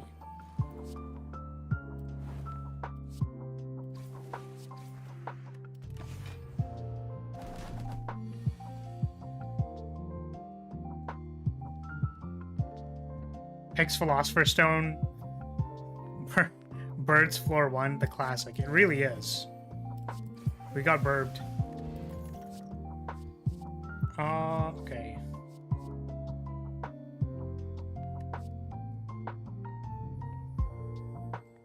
I just realized what this card does. This applies the possession to you, doesn't it? That's kind of awkward. Huh. That's weird. Oh, what? This card's weird. When I look at it, it just like seems weird. 0 energy, draw a card. This seems quite good. Probably not balanced. Typically, you do not put unexhaustible draw cards for 0 energy. Because it makes infinite combos. Retreat. Gain 6 block. Put 1 card from your draw pile on top of it and upgrade it. It's kind of cool. I just realized that, oh, the point of the cards that say put a card on top of your deck, either you put it on top of your deck when you're going to draw an extra card next turn, so the draw opportunity cost isn't so bad, or you play these cards on the turn where you draw an extra card, and then putting the card back on top doesn't matter. That's actually very interesting. So, okay. So this is very cool, because now I don't know how to feel about just like straight up drawing extra cards all the time. Like maybe that's just kind of strong in general, but I like the mini game that this produces. Like it's actually doing a lot of work to contextualize how these cards work, which is very interesting to me. 4 ritual. Okay. Add a copy of each summon to your discard pile. Neat. I think we're pretty comfortable doing what we are already doing. So we are going to take this one. You could argue that because of the higher card velocity, it costs more to install a power that gives card selection because of the opportunity cost and lower value from card selection. Flar really hates Flash of Steel. I do. I am a Flash of Steel hater. How did you know? Flash of Steel just makes me angry whenever I see it. I just get like, I get so mad that I want to send a long letter to the Slay the Spire devs that they even thought to consider to put Flash of Steel into the game. Yep, you figured it out. You know exactly. Wait, did that? Okay. Sorry. That said add 5 apparitions, and I was really confused because I was like, is that a class-specific thing? It is not. We're just on Ascension 0. Add 2 soul words to your hand. At the start of your next 2 turns, add a soul word to your hand. It's kind of neat. Soul word pluses. This is 3 to block for 16, but then next turn you get a soul word, then you get a soul word. Also ritual 2. When you're playing an attack, deal 4 damage to a random enemy. What the hell? What? Does this character play a lot of attacks or something? I didn't get that vibe. What do we need in this deck? I don't know, honestly. Put a card on top of your draw pile. I don't know. Let's just remove a card. And then apply vulnerable. And then block potion. Okay. God, bad news. You picked recolored Flash of Steel. Choke power? Yeah, it's kind of like choke. Oh yeah, but it's choke, but as a power. It's also do a random thing. Yeah, I don't know. Seems weird. I'm so invested in this content. Ugh, what do you mean? What is that supposed to mean?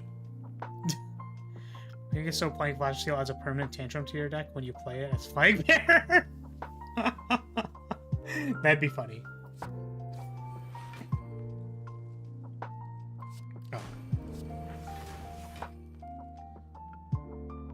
Oh my god. Oh my god, my brain is fucking expanding. The purpose of this card is to put demons on top of your deck when you don't want to play them yet. Holy shit, my brain just expanded. Wait, what? It's from your discard pile? I just assumed. Okay, well. Wait, what? Oh, it's a tutor. I did not know that's what this card did. I thought it was from your hand. Wait, so why is it called Retreat? It's Vamp. Wait. Oh, so you do it to draw. Oh. Well, that's really strong. Wait, and it doesn't exhaust. Wait, it puts it on top and then you upgrade it. What the fuck? Wait, that's crazy. That's way better. Sorry, I literally didn't read the card. It says put it on top of your deck and upgrade it. Holy shit, wait, that's insane. I thought it was to brainstorm, put things on top of your deck. Oh, my apologies. Yeah, so that card's probably too strong. Is it?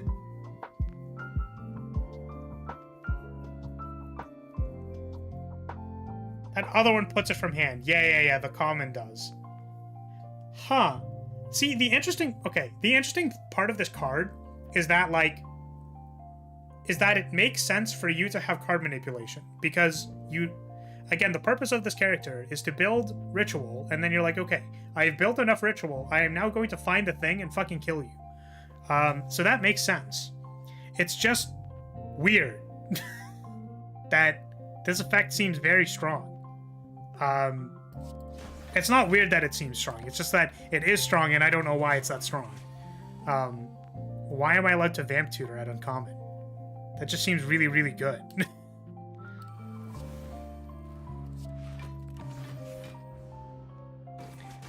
I really am invested in enjoying watching a random... A random? Huh? What's the upgrade? For Retreat? Double Vamp Tutor? Double Vamp Tutor with upgrade both of them? What the fuck? I don't know, man.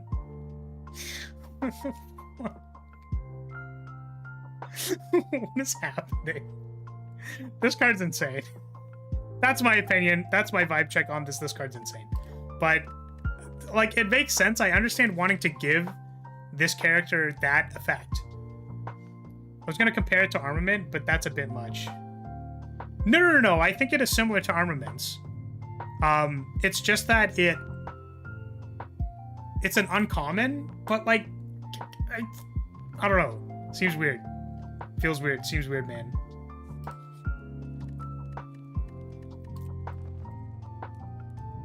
I'm back. How are you liking the character? It's very easy to understand. This character is very easy to understand, and I appreciate that.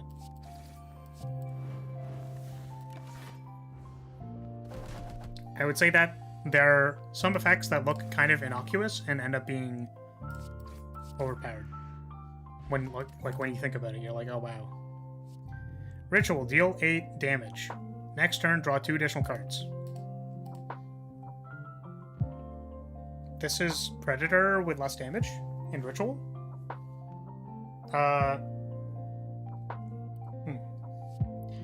Permanently afflict the target. Whenever they have possession applied to them, deal 12 damage to all enemies. I got the card on the left on the daily. What, Curse of Bursting? What the fuck? I have Curse of Busting, honestly. This card seems really good. Sure. Draw 2 cards next turn? Kinda gas. Gasoline, if you ask me. Oh, I did that in the wrong order.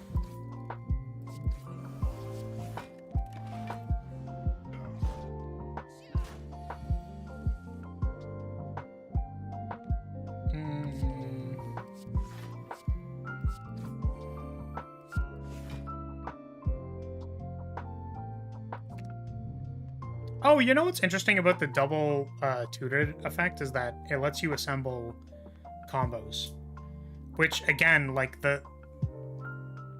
if the purpose of this character is, for example, to play, like, oh, I'm gonna play a ritual, like a powerful ritual card, and then summon a demon, like, kind of makes sense that you would like be able to tutor for two things at the same time. Again, I think I said this at the start, but it's like, the cool thing is that a lot of people would say in context to design that it's better to have something that's like a little bit imbalanced or like fairly imbalanced that carries a design intent than the other way around. Because if it's too weak, it's unplayable, right?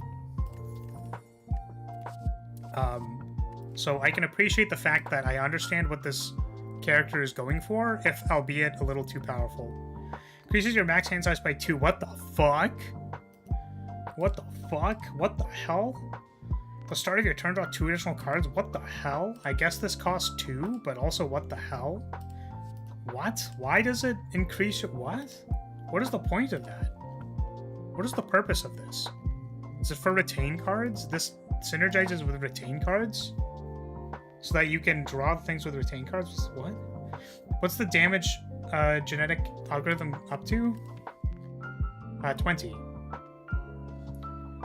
Draw 2 per turn, huh? That's an effect on an uncommon, alright. Yeah, typically the draw... Okay, so this is the thing. Typically the uncommon draw card effects are like draw 1, right? Like, is well-laid plans is retain 2, right? I don't know what the purpose... I think... So here's the interesting thing. I think the increase your max hand size, the purpose of that is to allow for the retain cards so that you don't mess with your max hand size because you're going to draw a lot of cards. Makes sense to me. I feel like drawing 2 cards, even though this card is 2 energy, is maybe a little strong. Like, just by virtue of comparing it to the other powers, like, I would almost prefer that this just costs 1 energy and is less powerful. Is what I would kind of think about. But who knows? Maybe the purpose of this card is that we are... Oh, you know what? Yeah, if the purpose of this card... So let's think about this. If the purpose of this card was to... Because 2 energy is a lot, just for the record. Like, it's fair to say that a 2 energy cost card is, like, rather good. You need to rewind plus that back a little bit. That's insane. Yeah. I think the purpose of this card may be to go through your deck faster so that you can find the same cards again. I almost wish or wonder about this card if it said like mill 1 then draw a card, just so you can go through your deck faster, but then like you'd feel bad about milling a card maybe. I don't know. I like the kind of weird use case of increasing your hand size for the things with retain. I like the concept of that, but I don't know if that ever matters. It almost feels like drawing 2 additional cards is just really strong, and then the top part doesn't matter. That's how I feel. Discard your hand, play the top card of your draw pile. Oh, that's so funny. This...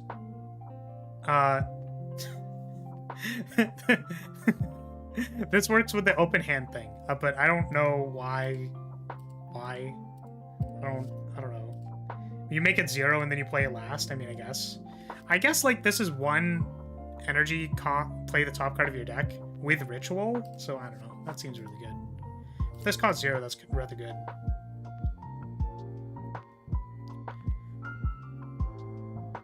Play 50 copies and be unable to find any card in your hand. Upgrade for Deep Reserves goes from 2 to 5 any card. And upgrade increases its effect 250%. Can't be bad. I don't know. I feel like increasing your max hand size doesn't... like to 5 doesn't matter that much. What you got there? Scapegoat casually cycling a 30 card deck multiple times per turn. A smoothie? Or smoothie. This card's kind of cool. Sure. Synergizes with the vampiric tutor. Oh, wait. Lantern's probably really good. Yeah, whatever, man. I don't care.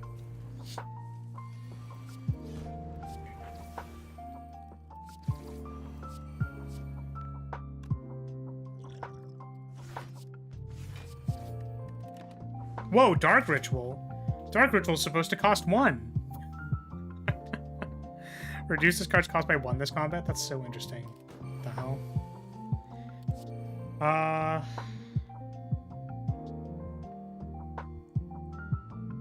my god, it's Synergizer the Brainstorm. This card is so cool! Okay. So we need 2 energy for that. So let's do this. Then we'll Brainstorm. We'll put this on top, and then we'll win in Gambit. Very cool.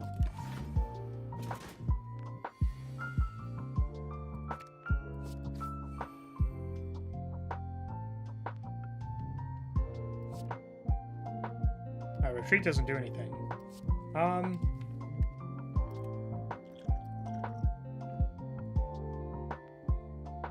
This one. Oh, that didn't kill it. Damn, we were so close.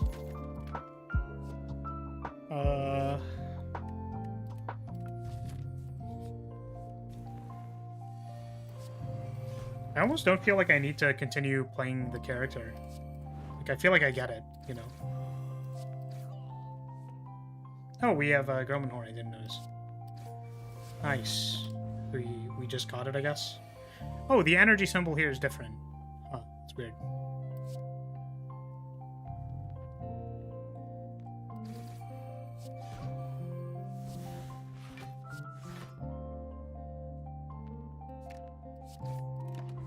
What is happening outside? Psychomantis is a hilarious character. He can read minds but was driven insane by how everyone around him was just constantly horny. What? Is that actually what happened to Psychomantis? I knew that he was a thing, but I don't think... It wasn't that, right? Right? Huh? Will we see another ending today? I don't know. I don't think I want to keep playing, actually. I feel like I get it, and I don't know if I need to continue playing. We could keep playing if we want to, though. It's a real Metal Gear character, and that's his real backstory. Well, that's the thing, is I knew that he is a Metal Gear character. I just did not know that it was explicitly because people around him were horny. Was that actually the reason?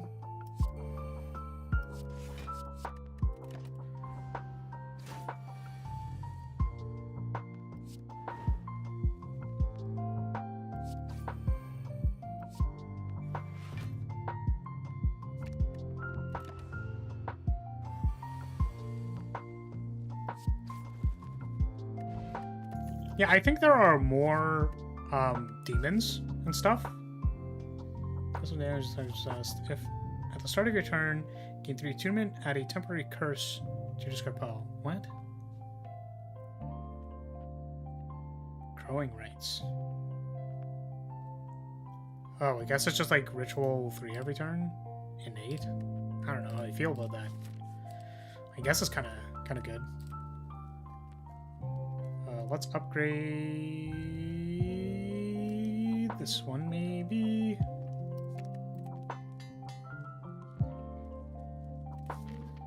He said, ooh, ooh, ooh. We can keep playing if we want to. Ooh, I don't know. It was that, and that he mind read that his father hated him. Both were important parts of it. I see. Understandable. He also had... Oh, that part. I think that's... Oh, I see. Understandable. I understand now. Beep. Pop. Oh, this has ritual. That's funny.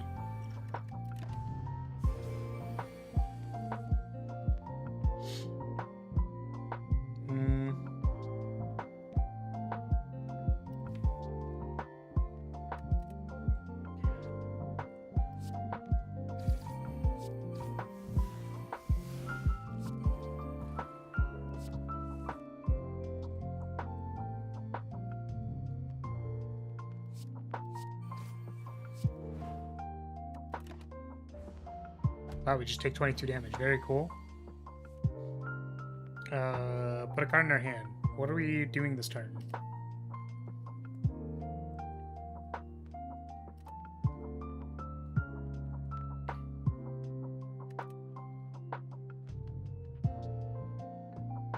I guess we can summon the guy. So maybe we get something that says ritual on it. Says ritual on it.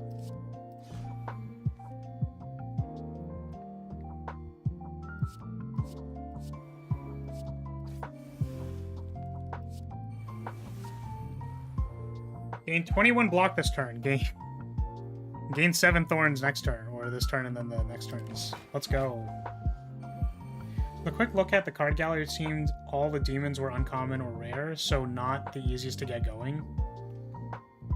Yeah, so maybe having like a common demon that just kind of like works is maybe nice.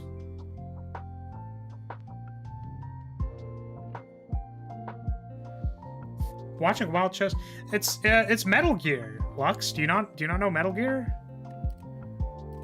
Metal Gear. Psycho Mantis from Metal Gear. Hideo Kojima is a straight up G.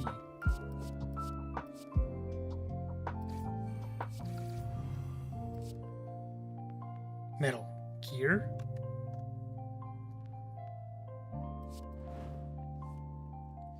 Metal Gear is wild.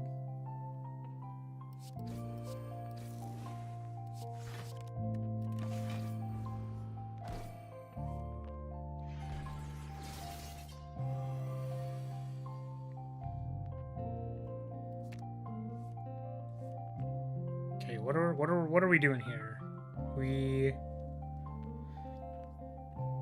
I almost wish you would get the block at the start of your turn, so that I don't have to think about this, but they're not attacking me, so I guess it doesn't matter.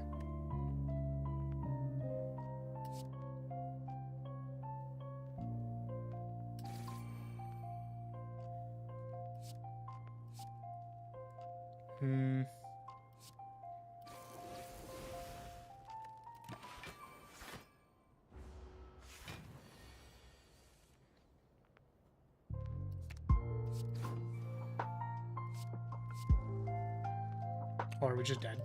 I don't think we're dead. Peace. Gain 1 intangible until the end of your next turn. You can't block.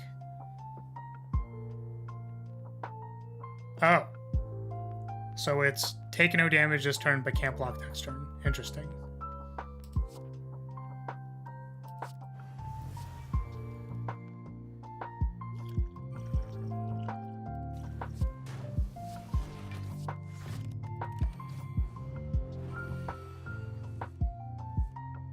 It's like a weird panic button.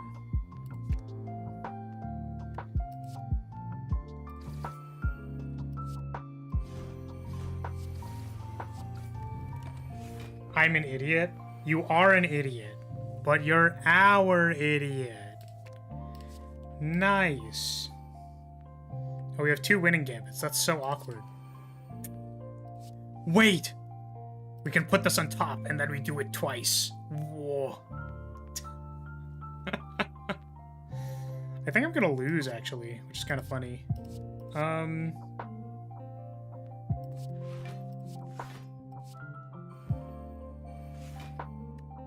I dead? I'm dead. Nice. Wait, I'm not dead. I'm not dead! Okay. We have 10 thing. Can we convert that into anything useful? I don't think so, because our demons are gone. So let's pick up Hail of Blows. Can we copy anything useful? No, because we used our genetic algorithm guy already.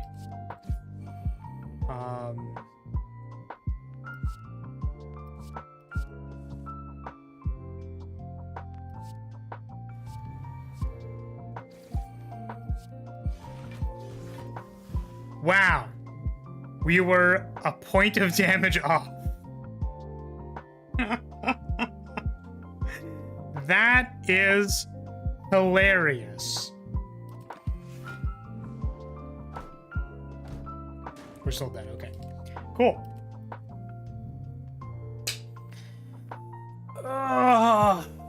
Wow, we did not have enough damage there. That's really funny, considering we picked the genetic algorithm deal damage card. Okay, so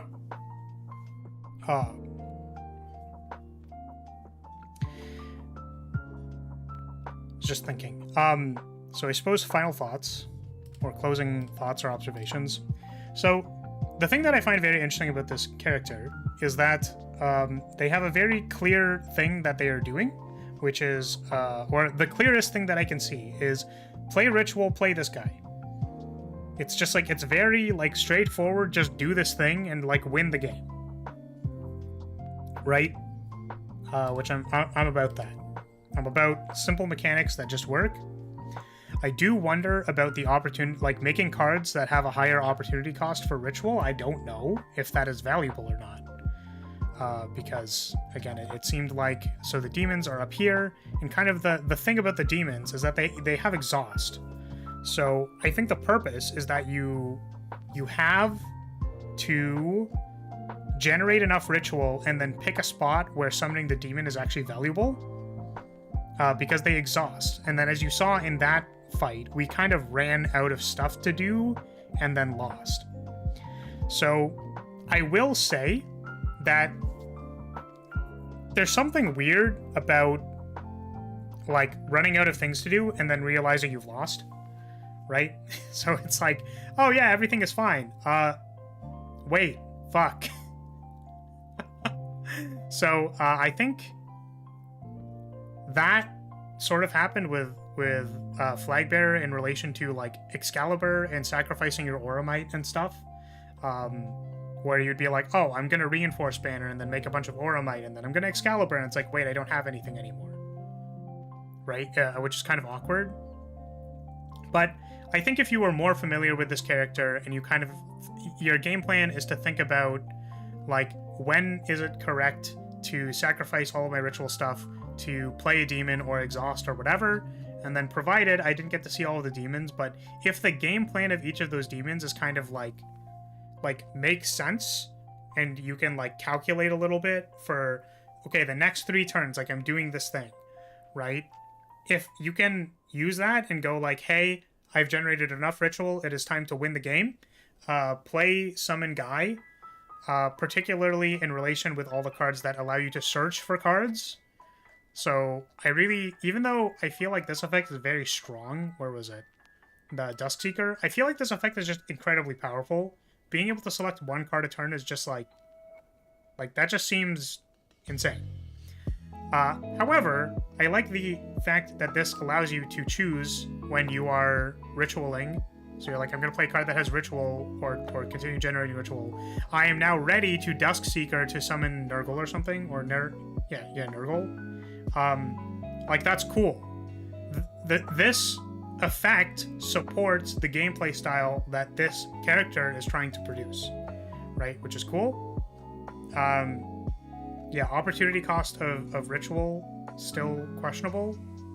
I think maybe some of the cards are too powerful, like the 2 energy, you draw 2 additional cards every turn. Like, does it have to be...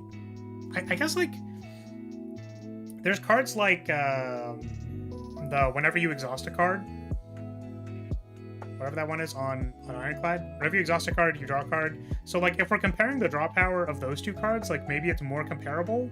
But, frankly, I don't know. It just feels weird to me to draw 2 additional cards at the start of your turn. If you're going to have them exhaust, at least make a common demon so the player has reserves. Yes, I agree. I think having a backup plan or having some kind of, like, common thing that you can kind of have on the side for when you miscalculate or, like, don't have enough ritual in order to actually take over the game, it'd be super pertinent for you to give the player an option so that the ritual cards aren't all dead. We talked about this card multiple times. I think that adding stuff to your deck is not good. It is very bad to add material to the deck because it makes the deck less consistent. Particularly in this kind of character where you're trying to like redraw the same cards over and over again so that you can like build a bunch of ritual and then blast your opponent with a big thing. Adding cards to your deck is like a sin. I would really look at this card again and say, like, Maybe this just has like Ritual 2 or something. Block draw cards, so it's like Shrug Off, but with like slightly more lean onto Ritual, right? Because this wants to produce 2 Ritual, right? I would just like not put additional stuff into your deck, particularly with the style of character that this is. I thought the retain cards were very interesting. I was a little surprised that I didn't see more of them. I do kind of wonder if that's like an archetype that would be cool to incorporate into this character. It doesn't look like there's any other things that care about retain, which makes me really confused when I look at the power that says like that increases your hand size. I don't know why that would ever be relevant. It's very weird. Make versions that have exhaust and ethereal. It'll be a lot of token slots, but that's fine. The problem that I have with that is that it just is that it is a bitch to code. So maybe don't do that. Dark Embrace is conditional, but does generate enormous draw. Can also add itself to the deck, right? Yeah, so you can Quiet Meditation into Quiet Meditation. Just like, I don't think that's where you want to be at with this card, personally.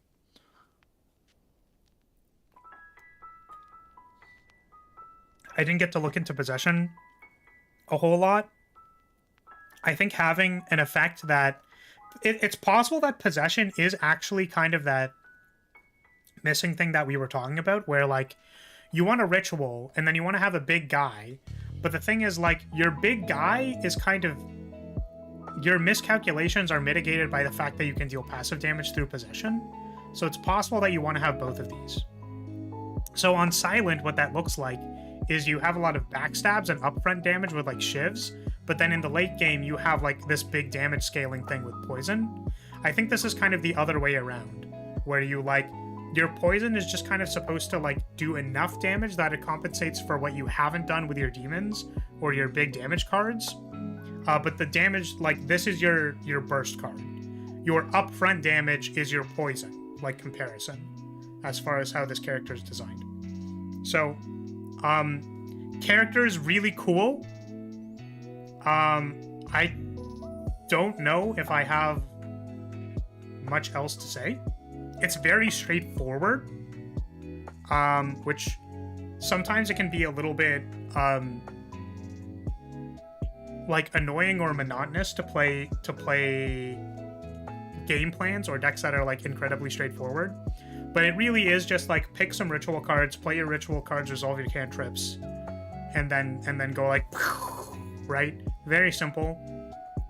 I appreciate the simplicity. I almost wonder if there could be a little bit more play to the ritual cards. Like, I'm not even really sure about that. That's why I'm saying I wonder. Because I almost feel like ritual should have some kind of opportunity cost, because it's just kind of on, like, good cards. Like, this card's already good. Maybe. Yeah.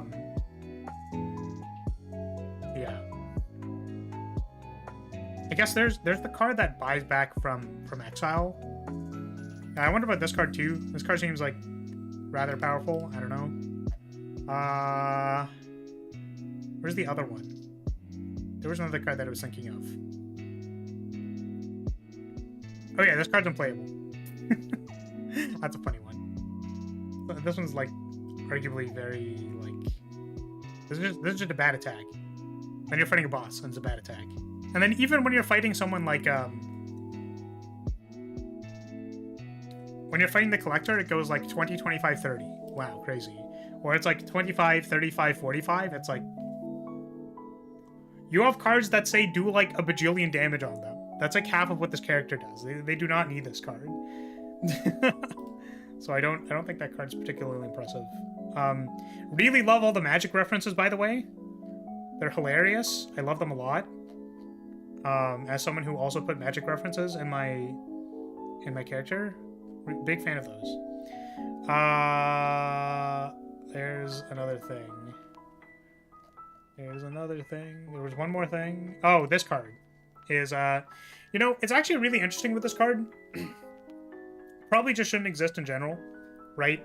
Like, being able to farm deal more damage is just like, okay, well, I'm gonna get to the heart and then delete it. Also, it has exhaustive. Now, interestingly, I thought about this, which is that the exhaustive part of this card is actually because dealing damage and defense are different.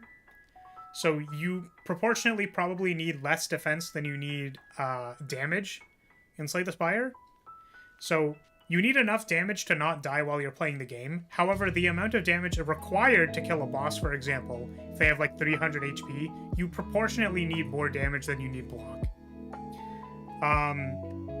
So maybe the exhaustive on this is actually okay. Maybe this card is actually fine if you like play this a whole bunch of times and it's like, you know, picked a lot, but it's not like insanely busted. I guess I just like question the kind of play pattern that this card makes.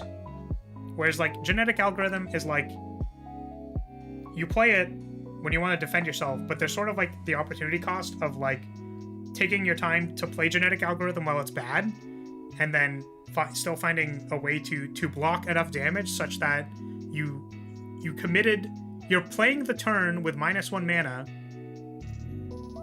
and then you're either hoping to not take enough damage that turn or kill the enemy so that they're dead.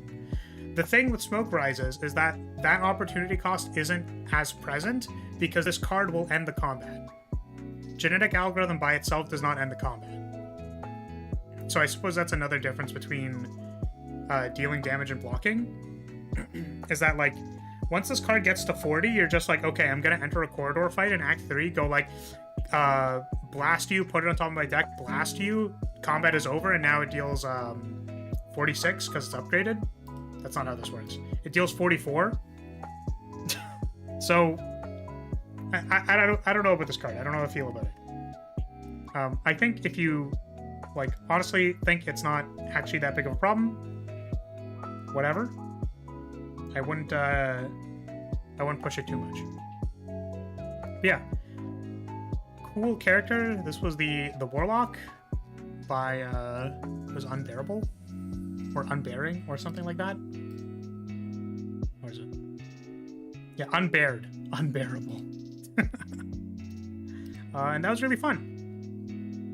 It does have the downside of needing to be played multiple times when bad, but it's only bad for like 3 plays, so that's not much of an issue. Yeah, so you know, genetic algorithm is bad, like pretty bad for a while, right? Because you're like, do I want to block for 3? Do I want to block for 5? Do I want to block for 7? Like it doesn't get like very, very good until like much later, right? So you're like, oh, now this blocks for 30. That's amazing, right? But you had to spend a few times like kind of playing this like not very good block card. Whereas I think this card or Smoke becomes a big problem a lot faster. I guess you could compare this to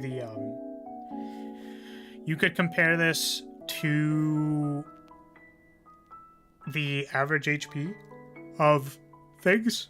So you could start making predictions about when this card just like kills corridor fights. Like maybe that's worth considering. I mean that because of Exhaustive 2, that could be an issue multiple times in a battle. Oh, so what you're saying is that because it has Exhaustive 2 and it is weak, you run into the problem of this card being mediocre multiple times in a combat. Is that what you're saying?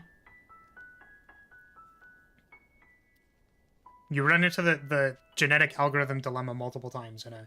Yeah, that's fair. And I wonder about this card a lot. But yeah, I don't think I have anything else to say. Neat character. It's definitely very weird looking at all the color shifted cards. I know that this is just a way for people to have access to card art that makes enough sense, and like that's totally fair.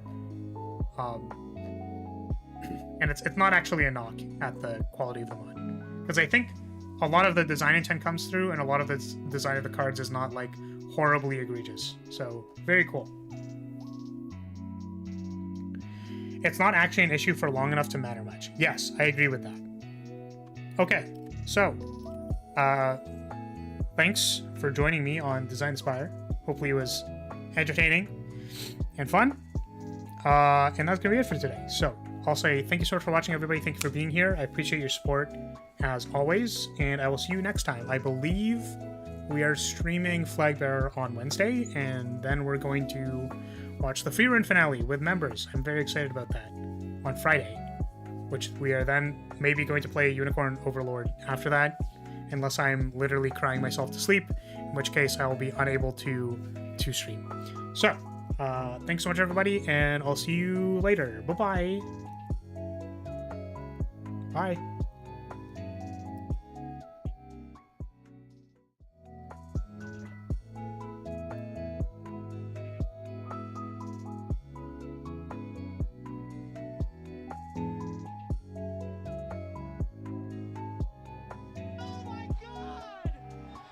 Greg Jones is through the finals! He's on top of the deck! Oh, it's Lightning Helix! Oh my god! Oh my god! Greg Jones is through the finals! Oh my god! Oh my god!